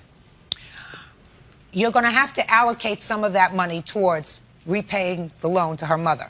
Half of it. Do you understand? $1,800. Half the loan to her mother. Now you have a $1,500 loan to a friend. What was that for? Who wants to tell me? It was a loan she had taken out from a friend of hers to catch up on some bills we were behind on. And Mr. Snook, you keep saying she took out the loans to catch up on bills that we were behind on. Well, You mean she asked for the loan? she did. And you, too, spent the money on household bills that you were behind on. Yes. So, why shouldn't you be responsible for paying back half of those bills? Initially, I would have felt I was responsible to pay back half, or pay the full amount of the loan or half the loan, except for on the time of our disputing of our difficult times, this gentleman started calling the house and asking her out, and they would go out to the bar and they'd meet and have drinks and stuff, and I thought it was very disrespectful for him to go after my wife and as a friend, and I don't feel like I should pay him now. You don't have to love him, sir. You just have to pay him. And you only have to pay him half, so it should make you feel better. I felt he was wrong on that because he felt I was having an affair with this guy, Terry, which I wasn't. He felt I was doing something behind his back, so he wasn't going to repay this loan. He tells me flat out that he's not repaying it because he says, I cheated with another man, and now I can do the debt. But that's not true. And well, whatever. You asked Terry for the $1,500. Only because he asked me to. I did not. Just a second. You sound, madam, you sound like a very, very self-assured person. You didn't ask Terry only because he asked you to. I mean, he didn't strap you down. No, I don't normally go out and ask people for money. But you especially asked friends. Terry for this money. You have to pay $750 back to Terry, and so do you. Do you understand? That's Yes, fair. ma'am. We're talking about being fair. When a marriage breaks up, there are certain assets, and each of you will want half the assets, and there are certain liabilities. Yeah, but being that I owe him money, I don't think he should be contacting my wife and trying to go out with her. That's none of your business at this point. Well, there was a Just a second. Don't respond. That's none of your business at That this was point. disrespectful as a friend, and then expect me to pay him money after he's trying to sleep with my wife. And then he wants his money back, so he gets her and the money too. Let me explain something to you. You made this debt. You and your wife made this debt. If it turned out that you didn't like him over anything, whether you felt that he was disrespectful towards you because he was pursuing your wife, whether that's true or not, it's really not relevant. Whether he disrespected you in some other way, that does not negate the fact that you owe this money. Somebody is going to have to pay him back the money, and you originally agreed to pay him back this money as a couple. Period. End of discussion. Do you understand? Yes. Perfect. Now let's get to the rest of the stuff, which all sometimes is the most sticky of wickets with regard to people who are divorcing. Judge Judy will continue in a moment. She's a black widow, and you let her come in. Yeah, but She did her little nest, and you fell for it. Real cases, real people. Judge Judy. Melinda Snook says her husband James cheated on her. James says Melinda was unfaithful. While waiting for a divorce, they have brought their dispute over 2 loans before Judge Judith Scheindlin. Wedding photographs, photographs of the children, videos of the babies. These things are treasures of the children's, not really yours. It's interesting, 50% of the marriages in this country unfortunately fail. It's a sad statistic, but true. And so many wedding albums end up having heads cut out of them. You know what I'm talking about? Mm-hmm. Because that's what you choose to do. Truth is, when your children are adults and much older and you're not here anymore, your children and grandchildren would like to be able to look at their family histories. So I want you to think of these photographs of your wedding and the times that you spent together with your children as really being, you're holding them in trust for your kids. They're not really yours. The wedding albums really will have no sentimental value for you, but they will for your children. The wedding photographs should not be headless. This picture, you have no head in that picture. He has no head. So I don't care how you deal with that. If one person wants to keep them and put them in a vault, We can do that, or it's very easy. We live in a very technologically sophisticated era. You can make copies of pictures. You can make copies of videos. So you have family videos that are in your possession. Is that right? Yes. And you would like them? Not just the family videos. He also has some personal pictures I want to make sure I get back. Let's talk about the personal pictures in a second. I'm talking about the children's pictures. If that's not an issue, then don't waste my time. Oh, no, it is an we put issue. it in the, you put it in your paper, so I'm yes, addressing I want the it. videos because he said I couldn't have them. Sir, Yes. she should have every picture that you have in your possession, or a copy thereof. You have pictures in your possession? At home, yes. Well, whether they're at home or whatever. I already made the albums for the kids. That's why I want these pictures back. Fine. He would like copies of all the pictures that you have. Do you understand? Yes. Is that reasonable? Yes. Good. So you add them all up. If you have 100 pictures, each one of you pay for 50 and make copies. So now you have half. And if you have a video that you want, is it a video of the kids? Yes.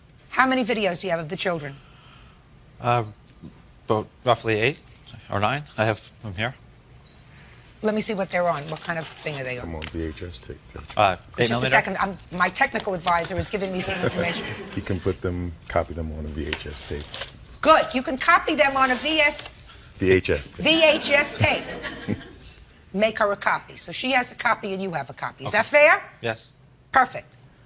Now, the photos that you want, I assume, the personal photos, because of the way you say it to me, probably of photographs that you would not like to have broadcast. Exactly. Judge Judy continues in a moment. I believed everything she said, that she was fooling around on me and cheating on me, and I took it very hard. Real cases, real people. Judge Judy. A divorcing couple, Melinda and James Snook, have come before Judge Judith Scheindlin to decide who should pay for outstanding loans. Are they Yes. all there, sir? Yes. And the tape? Just a second.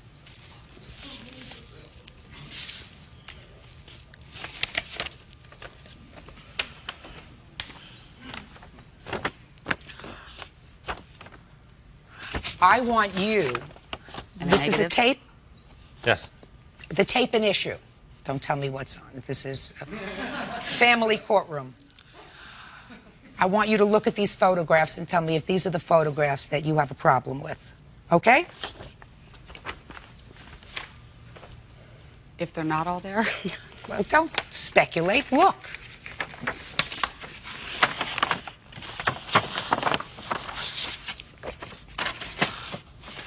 Most of them. Okay.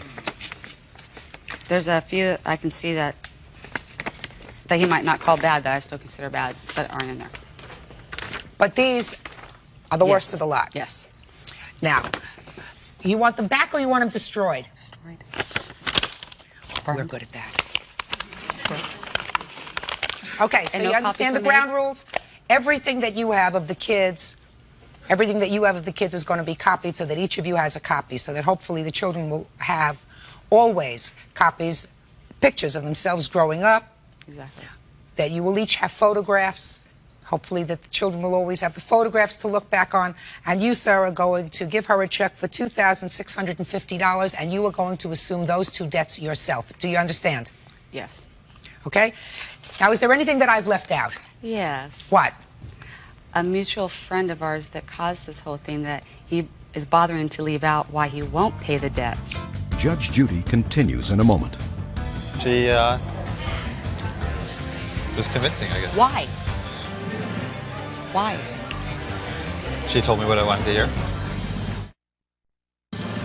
Just a second. He's paying the debt. There's more to this than that, though. Listen to me, madam. I don't have all day. I got a lot of cases to do. I've just resolved every issue that you presented to me in your complaint.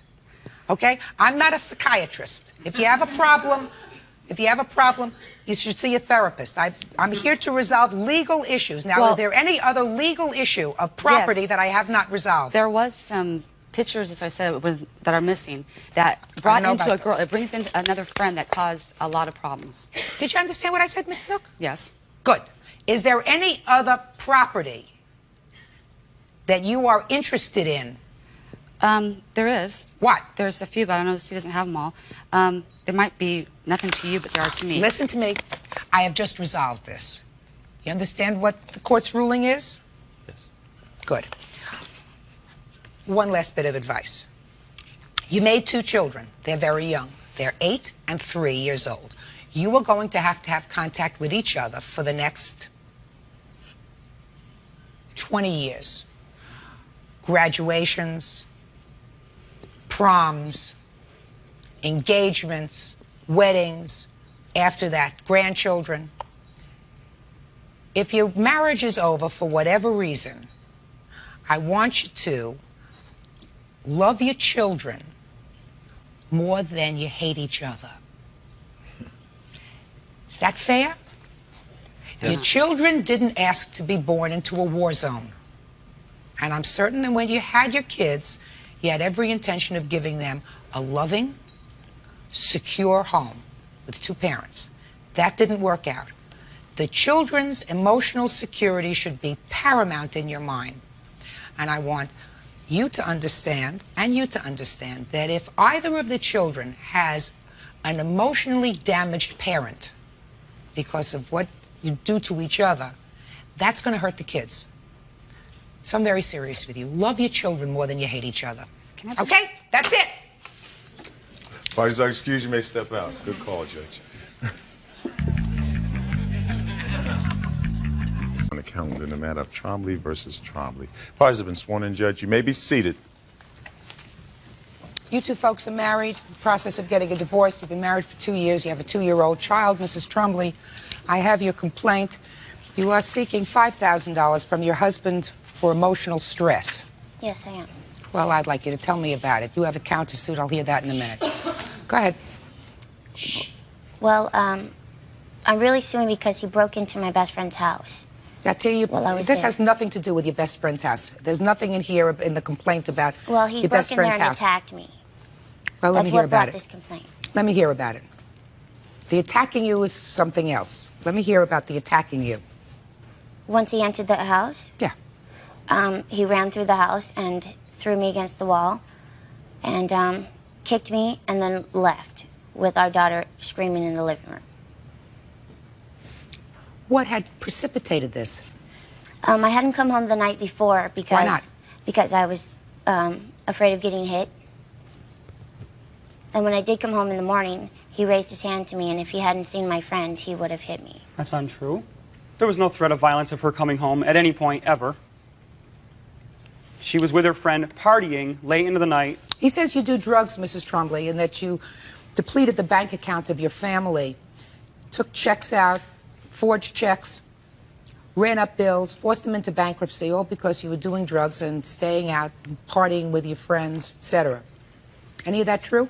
Some of it's true. What's true? I do have a past history of drug abuse. We're not talking about past. We're talking about current. No, I don't. What makes you think she has a drug problem? Oh, I have all kinds of ample evidence to prove that she has a drug problem. Just as of July 18th, I got a call from Burbank Police Department who had just arrested a drug dealer, stating that he had my calling card. I have here 12 pages of the calls that this man made with my calling card. Who was given? Who is this man? This man's name is nicknamed Morbid. You know that person? Yes, I do. Well, what does he do for a living? He deals drugs, right, Jen? He deals drugs. What does he do for a living? He doesn't really do much for a living. He deals drugs. And this is Jen's main drug dealer. This is a man that she went to Mexico with. While you were married? What? Last month. Is that right? Yes. Terrific. My wife disappeared for 3 days on the premise that she was going to look for jobs. At 2 p.m., with no hassle, no fighting, we had made love in the morning. At 2 p.m., she said, I'm on my way to go put some applications in.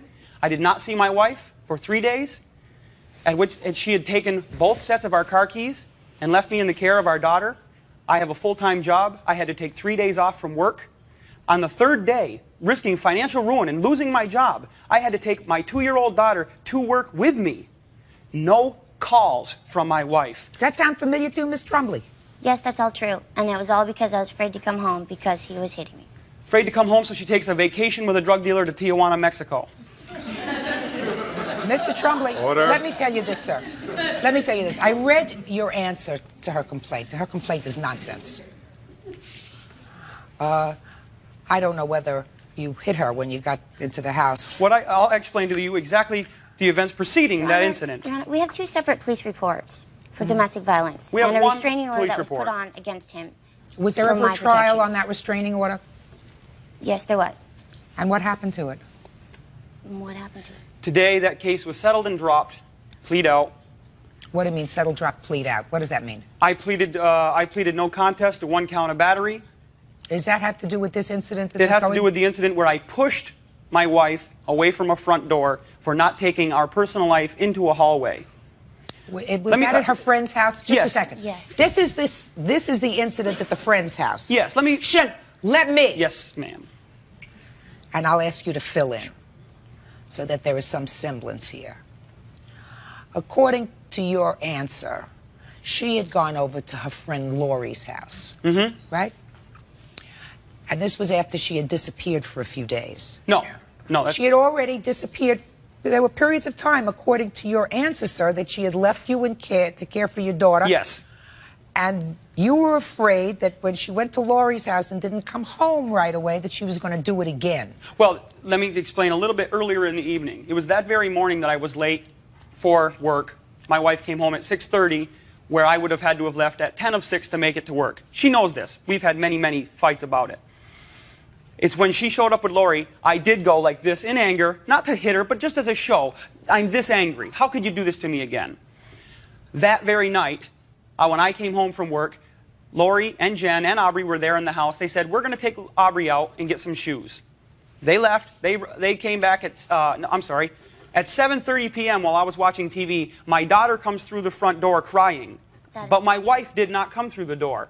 I opened up the front door, and my wife was at the bottom of the stairs and says to me, I'm going to the car for a minute. 5 minutes later, she didn't come back from the car, and the car was gone. It's at that time that I assumed she probably went back over to Lori's. I drove over there with my daughter, and that's where she was. I found that that was kind of peculiar. Screaming your head off. I wasn't screaming at anything. Mr. Trumbley. Yes. May I continue? No. Because while I can smell a drug problem from at least 15 feet away, and she has a drug problem. Yes, that's true. Based upon my assessment of her demeanor and based upon the things that she has said to me so far, I have some trouble with your response. And let me tell you why, sir. Judge Judy continues in a moment. I'm just a hardworking guy. I have no record. I've never been expelled from school. I'm nothing but a decent guy that was raised the right way. And later today, you came in with your girlfriend, Christina, who now lives with you. Who I'm going to have him live with me? Who is your lover? Admit it, okay? Okay. real cases, real people. Judge Judy. Russell Trombley denies his wife Jennifer's allegations of abuse and claims she's guilty of neglecting their daughter. You have a 2-year-old daughter. You say you know your wife has a current drug problem. Yes. If your wife has a current drug problem, I don't care what you have to do, you make sure that your wife is never left in charge of your child. You didn't do that. What you wanted her to do was to be around to take care of your daughter. Just a second. And I don't care if you have to get a babysitter. I don't care if you have to quit your job. I don't care what you have to do. You do not leave a drug user in charge of a 2-year-old baby, and I don't care if the drug user is your wife. Number one. You understand that? Yes, I do. Number two. According to your answer, sir, you went over to the house, to this Lori's house, because you didn't want to be in the position again of having to look for somebody to take care of your daughter when you had to go to work the next morning and you had an early morning call. Is that right? Yes. We've exhausted all of our daycare issues. My wife left our daycare with a $300 bill that we owed them. Sir. We had no one else. We have no Sir, relatives here. So let me tell you this. There are many people, unfortunately, in your position whose mate, whether it be a husband or a wife, has a drug addiction problem. You're supposed to try to be supportive of each other if you can. But at that point, there is only one innocent. And that innocent is a child, especially a 2-year-old child that cannot protect herself. So at that point, you can't worry about her anymore. She's got a drug problem and hangs around with Mork or whatever his name is, Morbid. Dork.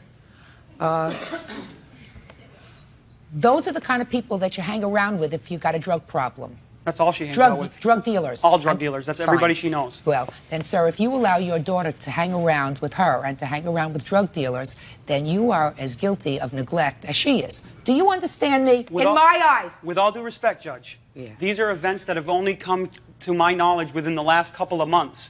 All of these things have been hidden and lied about. Sir, during that time, during that couple of month period, you still left your daughter in your wife's care. But I was only doing that on the premise that she was over at her friend's house. I didn't know that there was drugs involved at that night. You can't have it both ways. We understand each other. You cannot have it both ways. There was not at any point that I felt my daughter was in danger from my wife. I'm telling you that it's not true. What I'm telling you is, if you are mated to a drug user who cavorts with other drug users and abusers and dealers, you are a neglectful parent if you leave a 2-year-old child with her. I was doing everything I could. All right. ma'am. So, let me get to your cross complaint because I'm going to take care of this nonsense right away. You say that she spent a lot of your family money? She spent all of our money. Good. That's what happens. It's a very good idea for you to get out of this marriage, to take charge of your daughter, and to start building a life with her, if that's what you think that you can do. Do you understand? Yeah, that's everything I'm seeking and aiming for. But very good. These are the events that handle our lives every day, though. While I'm trying to litigate this, I am being forced to move out of California, forced to give up my dreams, forced to give up my career. That's very sad. You made a mistake. That's what happens when people make a mistake. I made a grand mistake, and my pleas, That's what happens when you make a mistake. I understand that. Good. But understand, Judge, that I have pleaded and begged my wife to get drug counseling, to stop fraternizing with these people. This case is dismissed. The counterclaim is dismissed. Goodbye. Parties are excused. You may step out. Out the back door to your right, please.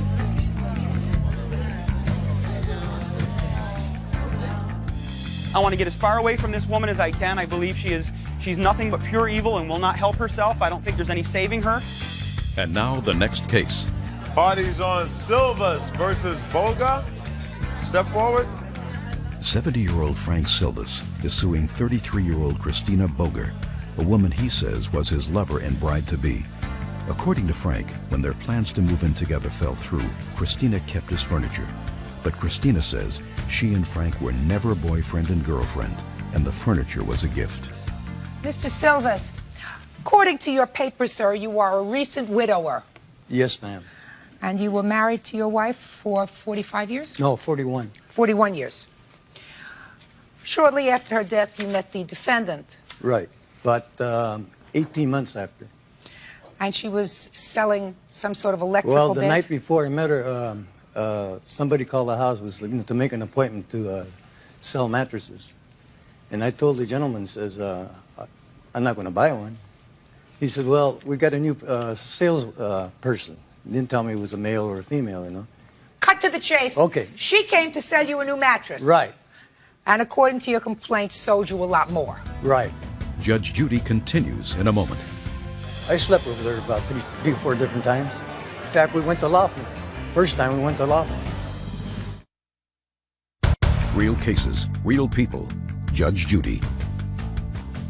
70-year-old Frank Silvas is suing 33-year-old Christina Boger because he claims she kept his furniture when their romance ended. Over the course of several months, Almost a year. you gave her a lot of money. Right. According to your papers, gave her loans of over $30,000. Right. But you know that you can't get that here. Right. What you're suing for here is a return of your furniture. Yes, ma'am. I mean, So yes, you tell got me how she came to have your furniture in her possession. it. Okay, when her roommate moved out, I was supposed to, move in, see? So, I says, well, we'll take my furniture up there to sell my house. Then she kept putting the dates off, What dates? That I was supposed to move in. But prior to that, Your Honor, she said she would marry me. Did you ask her to marry you? Yes, and she kept putting that off. Okay. So you asked her to marry you. When did you ask her to marry you? Before the first of the year, first time. And what did she say? She says, I don't know you that good, let's wait a while. So what happened? The romance is clearly over. Well, I got evidence right here that really turned me off. She came into my house, took 2 blank checks and forged them. One for $1,000, one for $350. Then she came back into the house and grabbed those 2 checks and burned them up. That's what she told me. She burned them. But I got copies from the bank. And I got the police report on each one of them. When do you say she did this? I didn't find out about it till May, actually, Your Honor. And I got my bank statements. How come he gave you this money? Well, I assume you're going to tell me he gave you the money. Yes, he plays a victim well. He was always there to be very helpful to me, and was there to volunteer anytime I needed something. We started up a business together. This money that he's talking about that he lent to me was based on this business we started together, and any money that he gave me was to help me get this business up and going, and he was, in return, got a percentage of this business. Just a second. Did he get anything in return? Yes, when he was doing his job. Just a minute. What did he get in return? He got a percentage of the business, which was 10%. How much does that translate to in cash? About $600-700 in cash. So he invested thousands and he got $600-700. Let me explain something though. He stopped doing the business, and ultimately the business fell. It's not even in existence now because he wouldn't give me the information so I can continue to run this business. He kept it. He gave you a lot of money, madam. I have checks here. A lot of money. Okay. A lot. Your Honor, he's 69 years old. I'm 30. This man's got 45 years on me. He decides to give me money or do what he decides to do. You think he'd have... It's all been his choice. It's all been his choice from the beginning to do these things. Frank did everything. Did you at any time discuss with him getting married? No, he discussed it with me. When for the first time? He asked me to marry him so many times, I couldn't tell you. It was literally the first time 60 days after I knew him was the first time he asked me to marry him. And what did you say to him? I said, no, I don't know you well enough. And he was a heavy drinker, and I have a baby, and there's a big age difference. And I told him, I said, no, I think a big age difference is 40 years. A big age difference is 7 years, 8 years, 10 years. 40 years is a big age difference. Did you ever say to him, no, sir, you're too old and I'm not going to be involved with you romantically? I never said he was too old. The age difference was a concern, but it was his drinking that was more of a concern to me. But that didn't stop you from taking money from him. For the business, we were business partners. I'm not talking about the business. So far, the business he got a couple $100 from, if I believe you, and he put in thousands according to these checks. And it's not made out to a business. It's made out directly to you, and you cash the checks. It's not made out to a business account. Take a deep breath. Take a deep breath. But I'm telling you now, don't piddle on my leg and tell me it's raining, madam. I'm too smart for you. Do you understand? Do you understand? If you took money from him because he was prepared to give it to you and you were prepared to take it, that's one thing. He's not suing you for the money. Yet. So don't give me any baloney about business. Business checks, if they're made to a business, they're put in a business name. Your business, I assume, had a name. Right? Mm-hmm. What was the name of the business? Well, we were Banks and Associates. So if he was lending money to the business, it would have been business checks, not payable to you. Okay, when I came to him and discussed certain things with him, he was there to help me. He said, whatever you need, I'm here to help you. I asked him what he wanted in return. He said, just to be close to you, to be your friend. And I said that was fine. He could write me a check, and I could do whatever I wanted with it if he chose to give it to me. Right, so you used them. Now, let's talk about the furniture.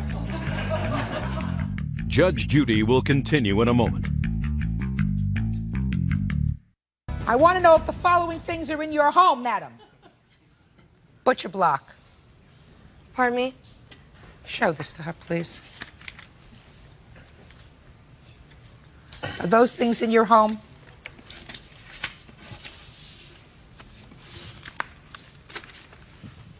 Yes, they are. Can I have it, please?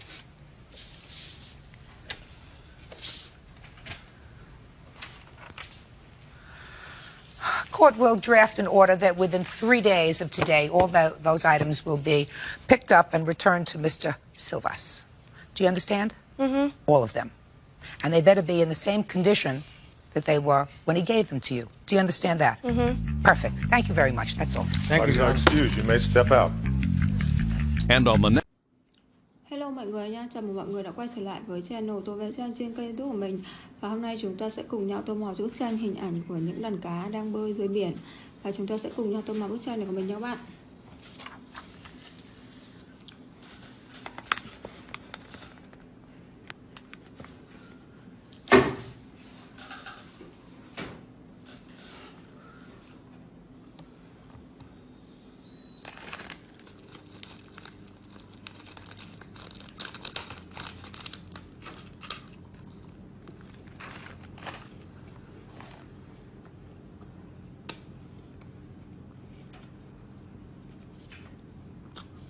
Mình sẽ tô màu xanh vào những phần rêu dưới biển này.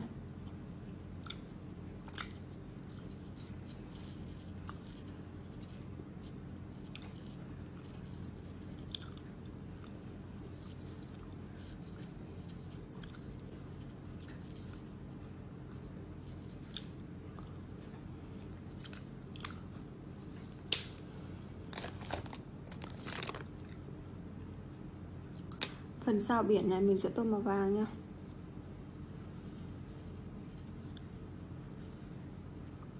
Tiếp theo phần vảy chú cá này cũng là màu vàng.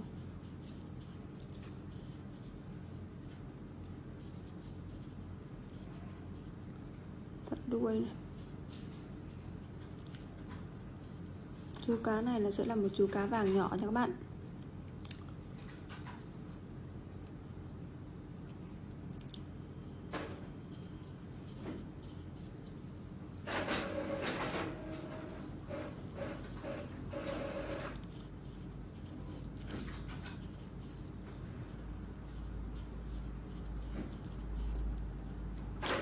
Một chú cá vàng nhỏ đã được mình tô xong. Tiếp theo sẽ là một chú cá màu xanh.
Phần thân thì mình sẽ tô màu xanh nha. Phần đuôi là mình tô màu xanh xong. Phần mặt thì mình sẽ tô màu cam.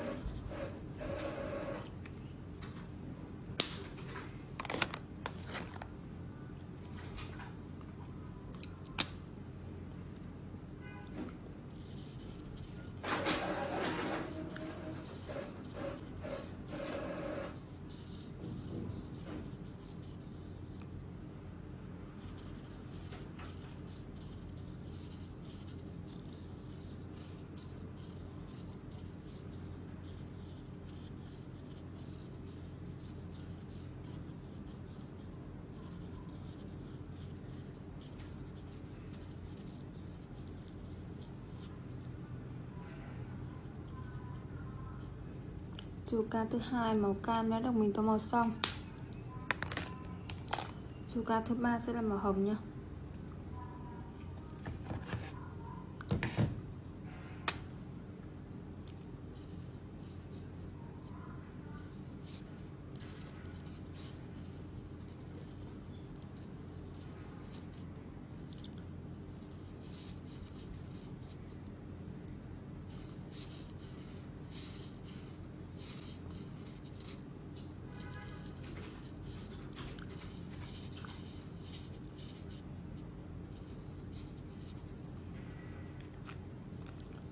Những sinh vật ở bên dưới này chúng ta sẽ cùng nhau tô màu.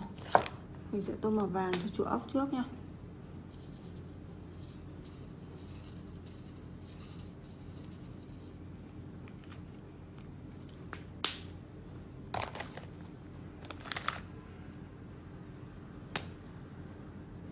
Bãi đá mình sẽ tô màu xám.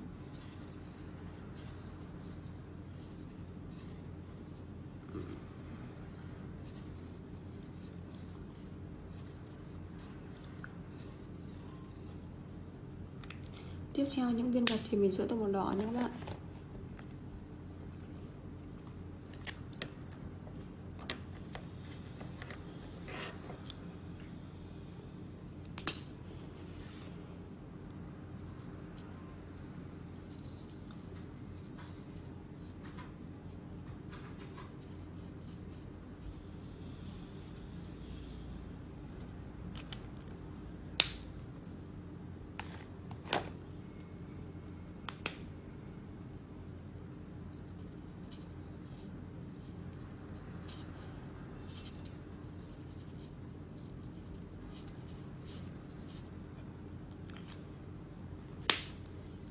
Và video mà mình đã hướng dẫn cho mọi người cách tô màu bức tranh hình ảnh một đàn cá đang bơi tung tăng dưới biển rất là vui đã được mình tô màu và hoàn thành xong. Chúng ta cùng nhau tham khảo mẫu tô màu này của mình nhé. Và video hôm nay cũng sẽ kết thúc ở đây. Các bạn theo dõi video hãy nhớ like, share, đăng ký kênh để ủng hộ kênh YouTube của mình. Bye bye các bạn. Kim and I encountered each other roughly 7 years ago, swiftly evolving into friends. Both of us were raised in the Midwest as devout Christians, placing God above all, even family. Sundays were devoted to church and envisioning our future. My career was on the rise as an engineer, while Kim was engaged in selling accounting software for a prominent tech company in Atlanta. After my college graduation, my parents, having amassed considerable wealth, chose to buy me a 3-bedroom house. Eager to share their prosperity, they preferred to distribute their wealth while still around, unlike many who wait until their demise to pass on possessions, thus missing the joy of witnessing the benefits of their generosity. My parents delighted in their ability to share their fortune and the happiness it brought. Kim and I tied the knot slightly over 5 years ago. Since then, we've been living what could be described as a continuous honeymoon. Our intimate life flourished, with love being shared frequently throughout the week. We considered ourselves soulmates, much to our friends' dismay due to our evident closeness. The arrival of our twin daughters, both with blonde hair, marked a turning point for us, enriching our lives further. We dedicated ourselves to providing a nurturing environment for them, embracing a routine some might find uneventful. Our evenings were mainly spent at home, with occasional outings on weekends, and Sundays were for church. Unlike our contemporaries, the social scene and fashion held little allure for us.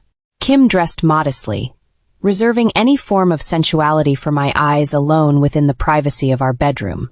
Our marriage was grounded in trust and openness, never concealing anything from one another, which solidified our union. Kim's way of expressing love was through affectionate gestures, which I deeply cherished. We found joy in sharing our emotions and thoroughly enjoyed each other's company. Managing twins was demanding, but my enthusiasm for spending time with them never waned. Kim faced challenges with the twins, but I was always ready to support and assist, ensuring we resolved any issues calmly. Life seemed idyllic with Kim and our daughters. Unexpectedly, Kim was required to attend a 3-day exhibition due to colleagues falling ill, which put her in a tough position. Despite her attempts to decline, the necessity for her presence was adamant. She expressed her reluctance regarding the temporary separation.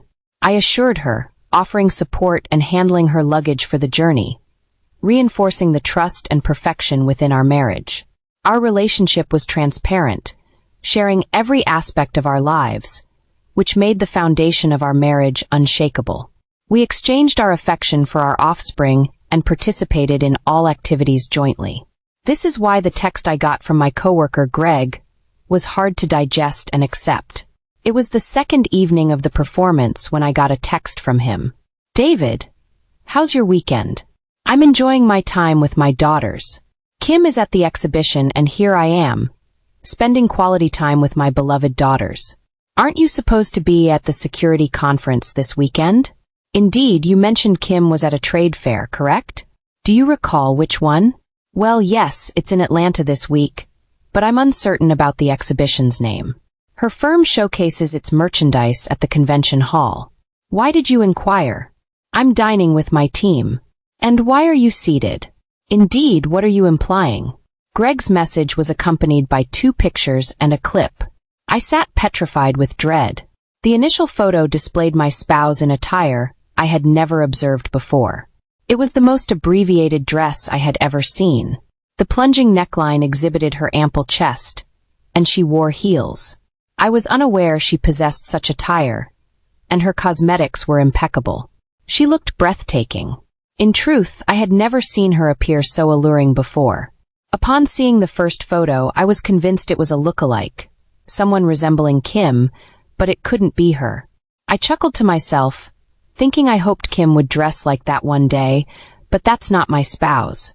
My laughter ceased when the subsequent photo was revealed, which was a close-up of her seated very near and kissing beside Jonathan, one of the supervisors she collaborated with.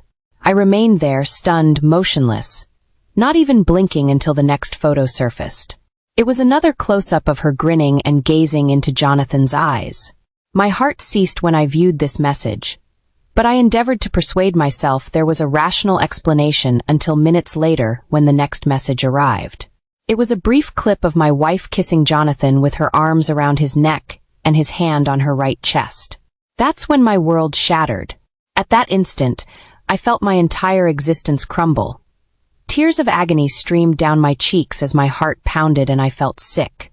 A message arrived, "Buddy, are you all right? What should I do? Can you see her at this moment?"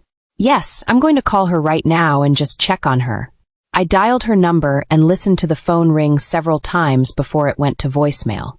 I left her a voicemail stating we missed her and just wished to speak to ensure she had a pleasant evening. I contacted Greg. I just phoned her. "What occurred, David? I'm so sorry about this." She extracted her phone from her handbag, glanced at the caller ID, and then placed it back in her bag. "Man, I can't fathom it's her. I mean, I've never witnessed her behave or dress in that manner, David. I never realized how attractive your wife was. My apologies, that's not what I intended." "It's fine, Greg. I appreciate you sharing this with me and not concealing it. You're a sincere friend. I'll resolve it and you don't need to intervene. If feasible, avoid showing yourself to her. Let me know if anything else transpires, but don't squander any more effort trailing her. Then I'll sort it out myself, my friend. Will you be all right?" "No, I'm far from that, but I'm aware of what I must do and I'll handle it.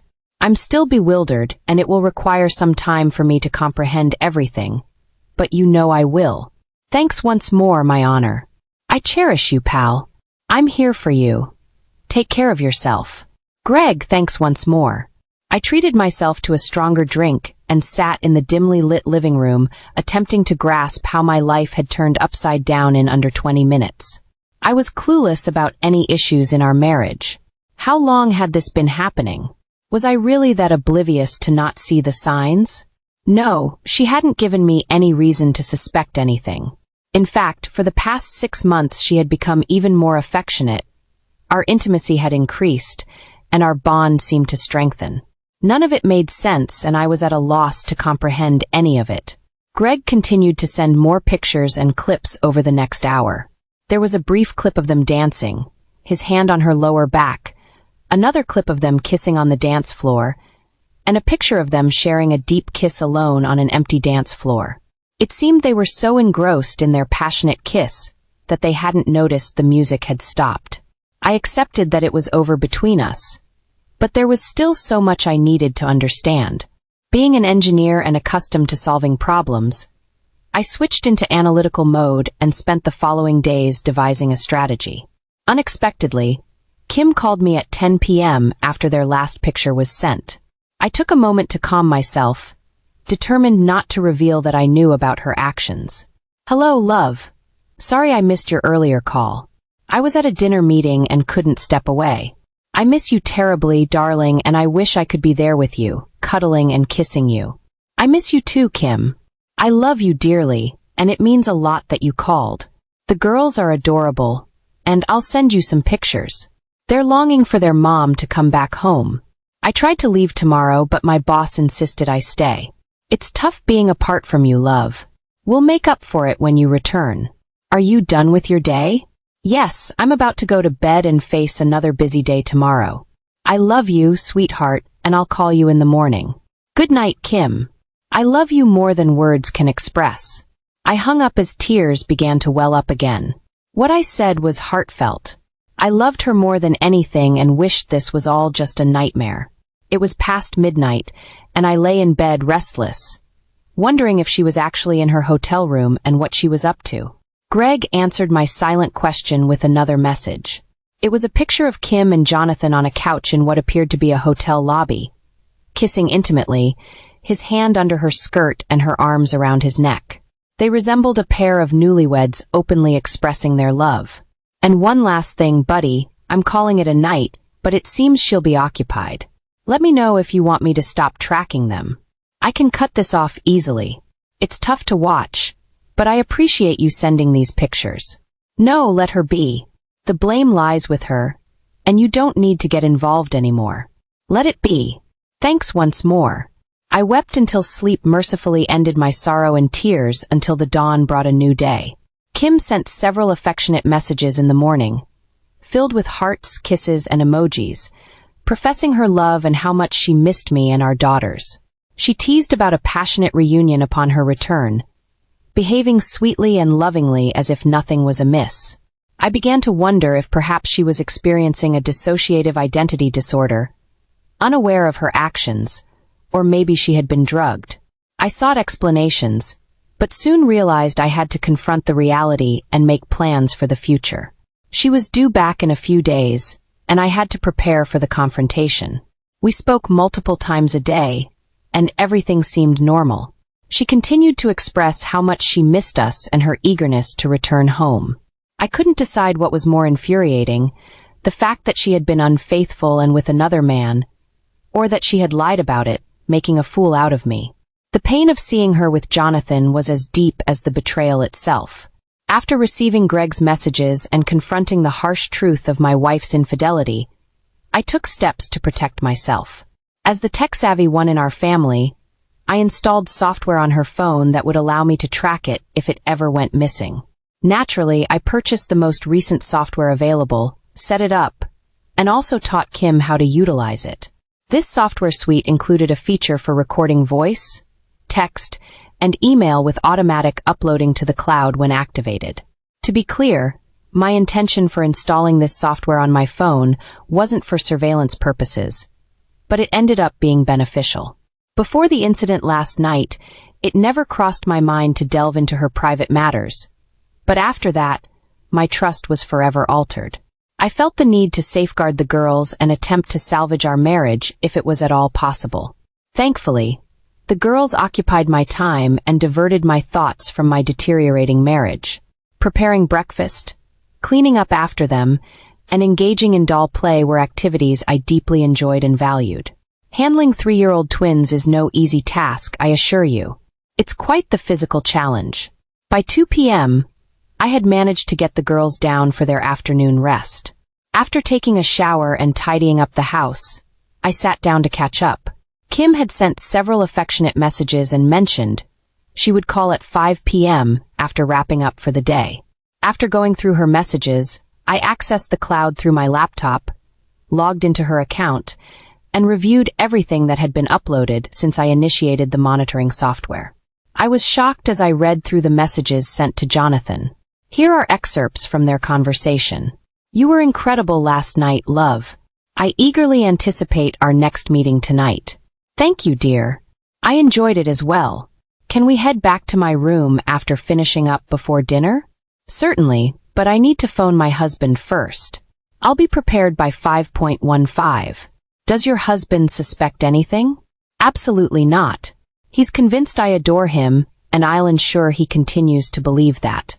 Our affair has been hidden for over 6 months, and he's completely unaware. I'm adept at handling him, so don't worry. I had to pause reading as my anger mounted. Kitty. Did he call her kitten? That was my endearment for her in our intimate moments. Had she shared that with him as well? How could I have been so naive, so completely deceived? In a moment of rage, I threw my laptop onto a chair, stood up, and let out a yell of frustration. My anger, which I had typically kept in check, now surged uncontrollably. I was about to smash another lamp when the sound of the girls crying jolted me back to my senses. I quickly collected myself, entered their room, and comforted them until they ceased crying and calmed down. I allowed them to play in the living area while I sat with a stiff drink, cleaning up the broken glass from my earlier outburst. In my heart, I knew the marriage had ended and it was time for action. I lacked the strength to listen to any more of their conversations or to inspect the additional files piling up in the cloud, so I decided to continue pretending everything was normal with Kim, just as she had deceived me.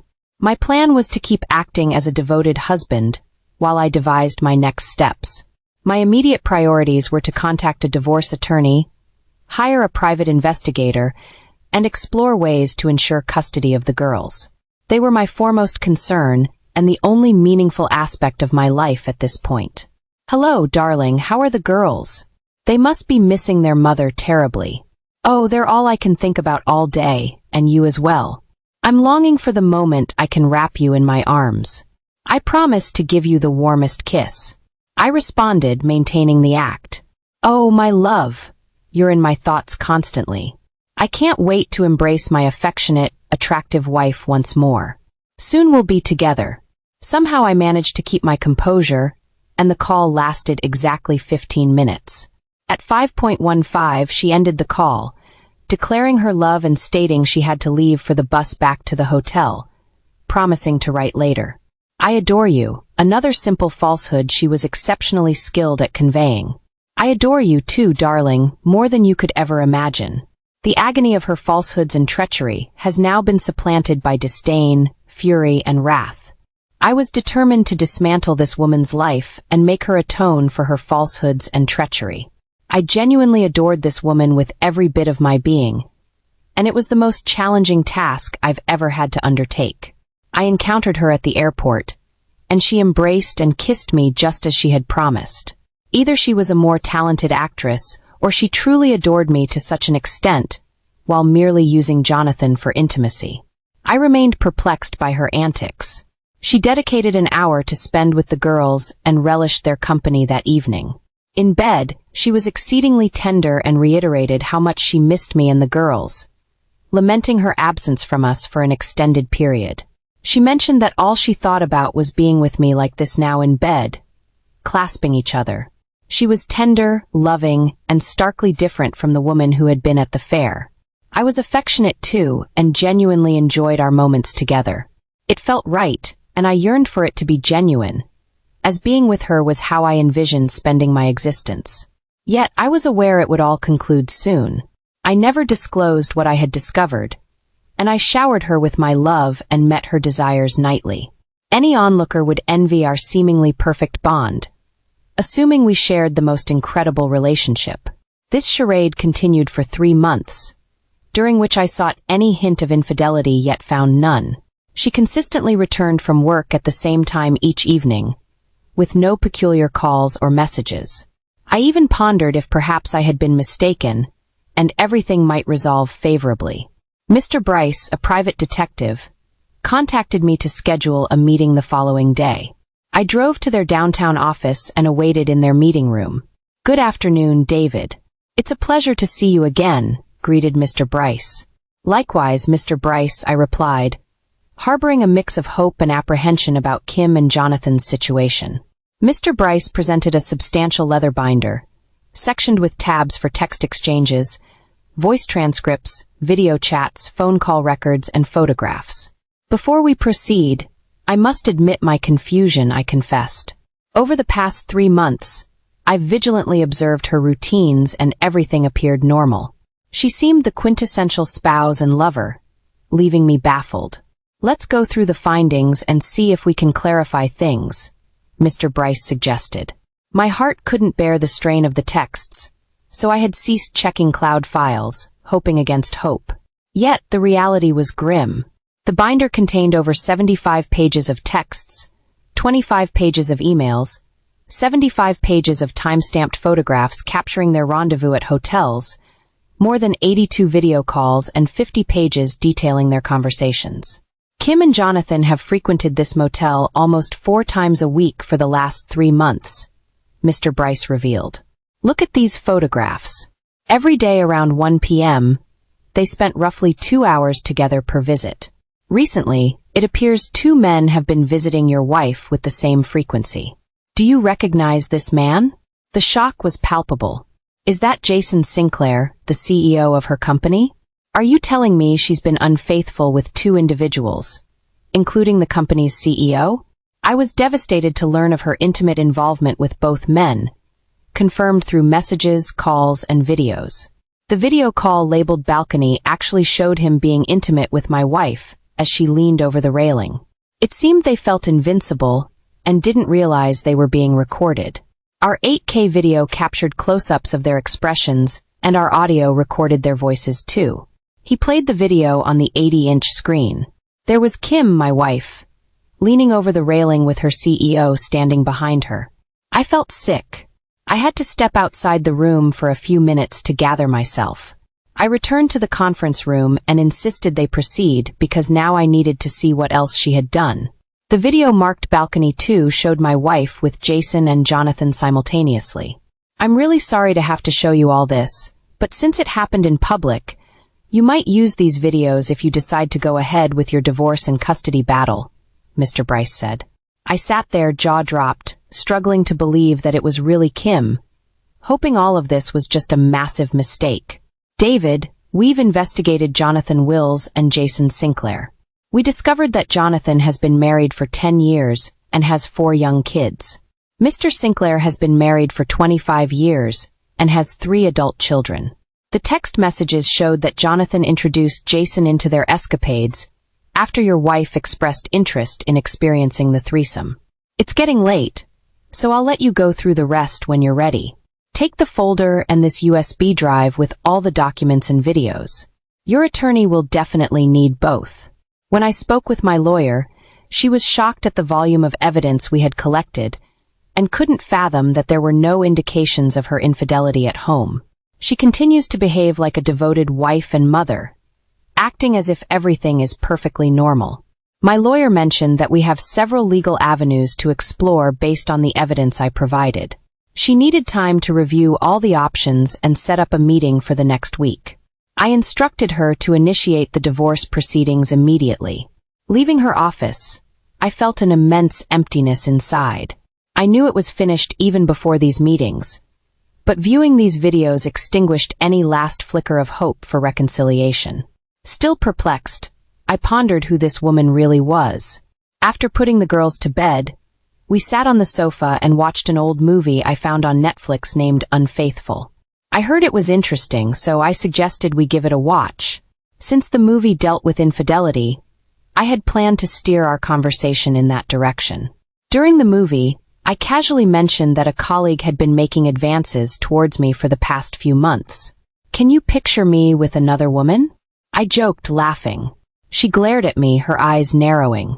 Seriously, who is she? If I find out you're even thinking about it, I'm gone. You're mine and nobody else's, she stated emphatically. Even as I tried to keep the mood light, her tone was dead serious, making it clear she would not tolerate any betrayal. I was astonished by her anger over this given her hypocrisy. She was furious over a hypothetical situation while being unfaithful with 2 men regularly. This is maddening, David. Why didn't you mention her earlier? What's her name? Kim demanded, growing agitated. Calm down, she's just an intern. A young woman who's a bit too friendly. I've paid her no mind, I reassured her. And you, Kim, you're the most attractive woman at your workplace. Are you saying nobody flirts with you? Of course not. Everyone knows I'm married, and I would never be unfaithful to you. So in all our years together, you've never been tempted by another man. Not even a harmless flirtation or a kiss. Have you ever been unfaithful to me, love? Now she was visibly angry. Are you serious? Did you really just ask me that? I tell you all the time how much I love you. I'm always by your side. I couldn't even imagine being with anyone else. You're unbelievable. I can't believe you'd ask me that. I apologized, concurred with her, and we resumed watching the film. I silently chuckled, contemplating how she could have been an exceptional actress given her persuasive demeanor that even cast doubt in my own mind. It was no surprise she excelled in her profession. After a brief moment of calm, she nestled closer to me. Seizing the opportunity, I retrieved my phone, launched the messaging app, and displayed a photograph of Kim and Jonathan intimately embracing on the dance floor, his hand provocatively placed on her. Observing the image, she noticed my distraction. What are you engaged in, David? Why aren't you enjoying the film? Because what I'm observing here seems far more genuine, I replied, muting the film to show her the picture. She was momentarily speechless, struggling to articulate a response. I continued to stare at the photo, remarking, wow, such a passionate embrace with Jonathan. I can't wait to hear your explanation. Darling, it was merely one dance and he was inebriated. As the music ceased, he pulled me into a kiss. What's unseen here is my immediate reaction. I pushed him away and caused a commotion. It was an unwelcome advance. I see such incidents occur, she acknowledged. And that was the solitary instance she seemed less assured as she responded, yes, darling, and it will not recur. As the film played on, I reclined and enveloped in silence, aware of Kim's growing anxiety. Moments later, I accessed another video on my phone, capturing their cozy moment on a sofa. My gaze fixed on the screen as she glanced over with a look of alarm. What's on your screen now? Recall the evening you informed me you were exhausted and heading to bed early? It's amusing because Greg sent another message, this time a video, 2 hours post our call. Interested in watching? As I played the video, it vividly depicted them kissing, his hands venturing where only I was meant to venture. Eagerly awaiting another explanation, I remarked, no longer angered but amused by her flustered response. Oh, David, I'm deeply remorseful. After our conversation, Jonathan insisted we review a client issue for the upcoming meeting. I admit after a few drinks I wasn't fully aware. I recall insisting that I was devotedly married and left promptly. Believe me, nothing further transpired. That's where the dilemma lies, my dear, I noted, deliberately using my dear to underscore my point, capturing her attention with the term.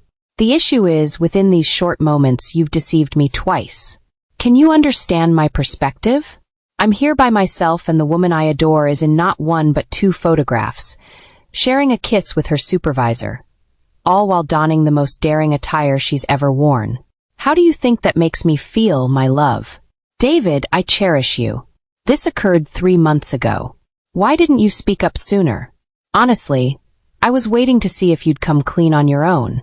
I wanted to ensure that my spouse was as forthright and transparent as we've always been with one another. But now I see the reality of our situation. Are you concealing anything else? Are you involved with him? Have you fallen for him? I toyed with her, amused by her bewildered reaction and her performance. She began to weep, repeatedly expressing her love for me. Kim, please refrain from insisting how much you love me. I believe you do, and I still have feelings for you, but that's irrelevant to these images. I'm trying to comprehend. Why is there anything else you're not being truthful about? I inquired discreetly, activating the voice recorder on my phone. David, believe me, nothing occurred. Yes, there was a kiss as you saw, but that was the extent of it. Every time I told him it had to stop. I'm unsure what Greg observed or shared with you, but you have to trust me. okay? Stop your crying, darling. I believe you. However, I'm puzzled by your attire that night. You've never dressed like that for me, nor styled your hair and makeup in such a manner. Was it all for him? You haven't answered my question. Do you have feelings for him? Are you contemplating leaving me for him? Kim, please, I need the truth. Her sobbing resumed. No, David. I only have love for you. I never want to lose you. Nothing transpired and I can't explain my choice of clothing. Perhaps it was because all the other women were similarly dressed, and I wished to match their elegance. I'm not entirely sure myself. I was feeling a bit insecure, I suppose. I can understand that. It does make some sense. But why didn't you inform me about your interaction with Jonathan? Especially since by your account nothing significant occurred and you ended it. I didn't want to distress you. After all, he's my employer and I couldn't risk my job over a misunderstanding. Had something serious happened, I would have told you immediately. I embraced her tenderly, allowing her to weep. This was merely the start of a month-long saga of enacting my retribution. That evening, we were intimate and I marveled at her fervor. Distancing myself emotionally, viewing myself merely as another one of her conquests. I didn't intend to forego the pleasure of her company nor alert her to any suspicions. Her performance was remarkable, but at that moment, my concerns were elsewhere. Her zeal was unmatched, evidently striving.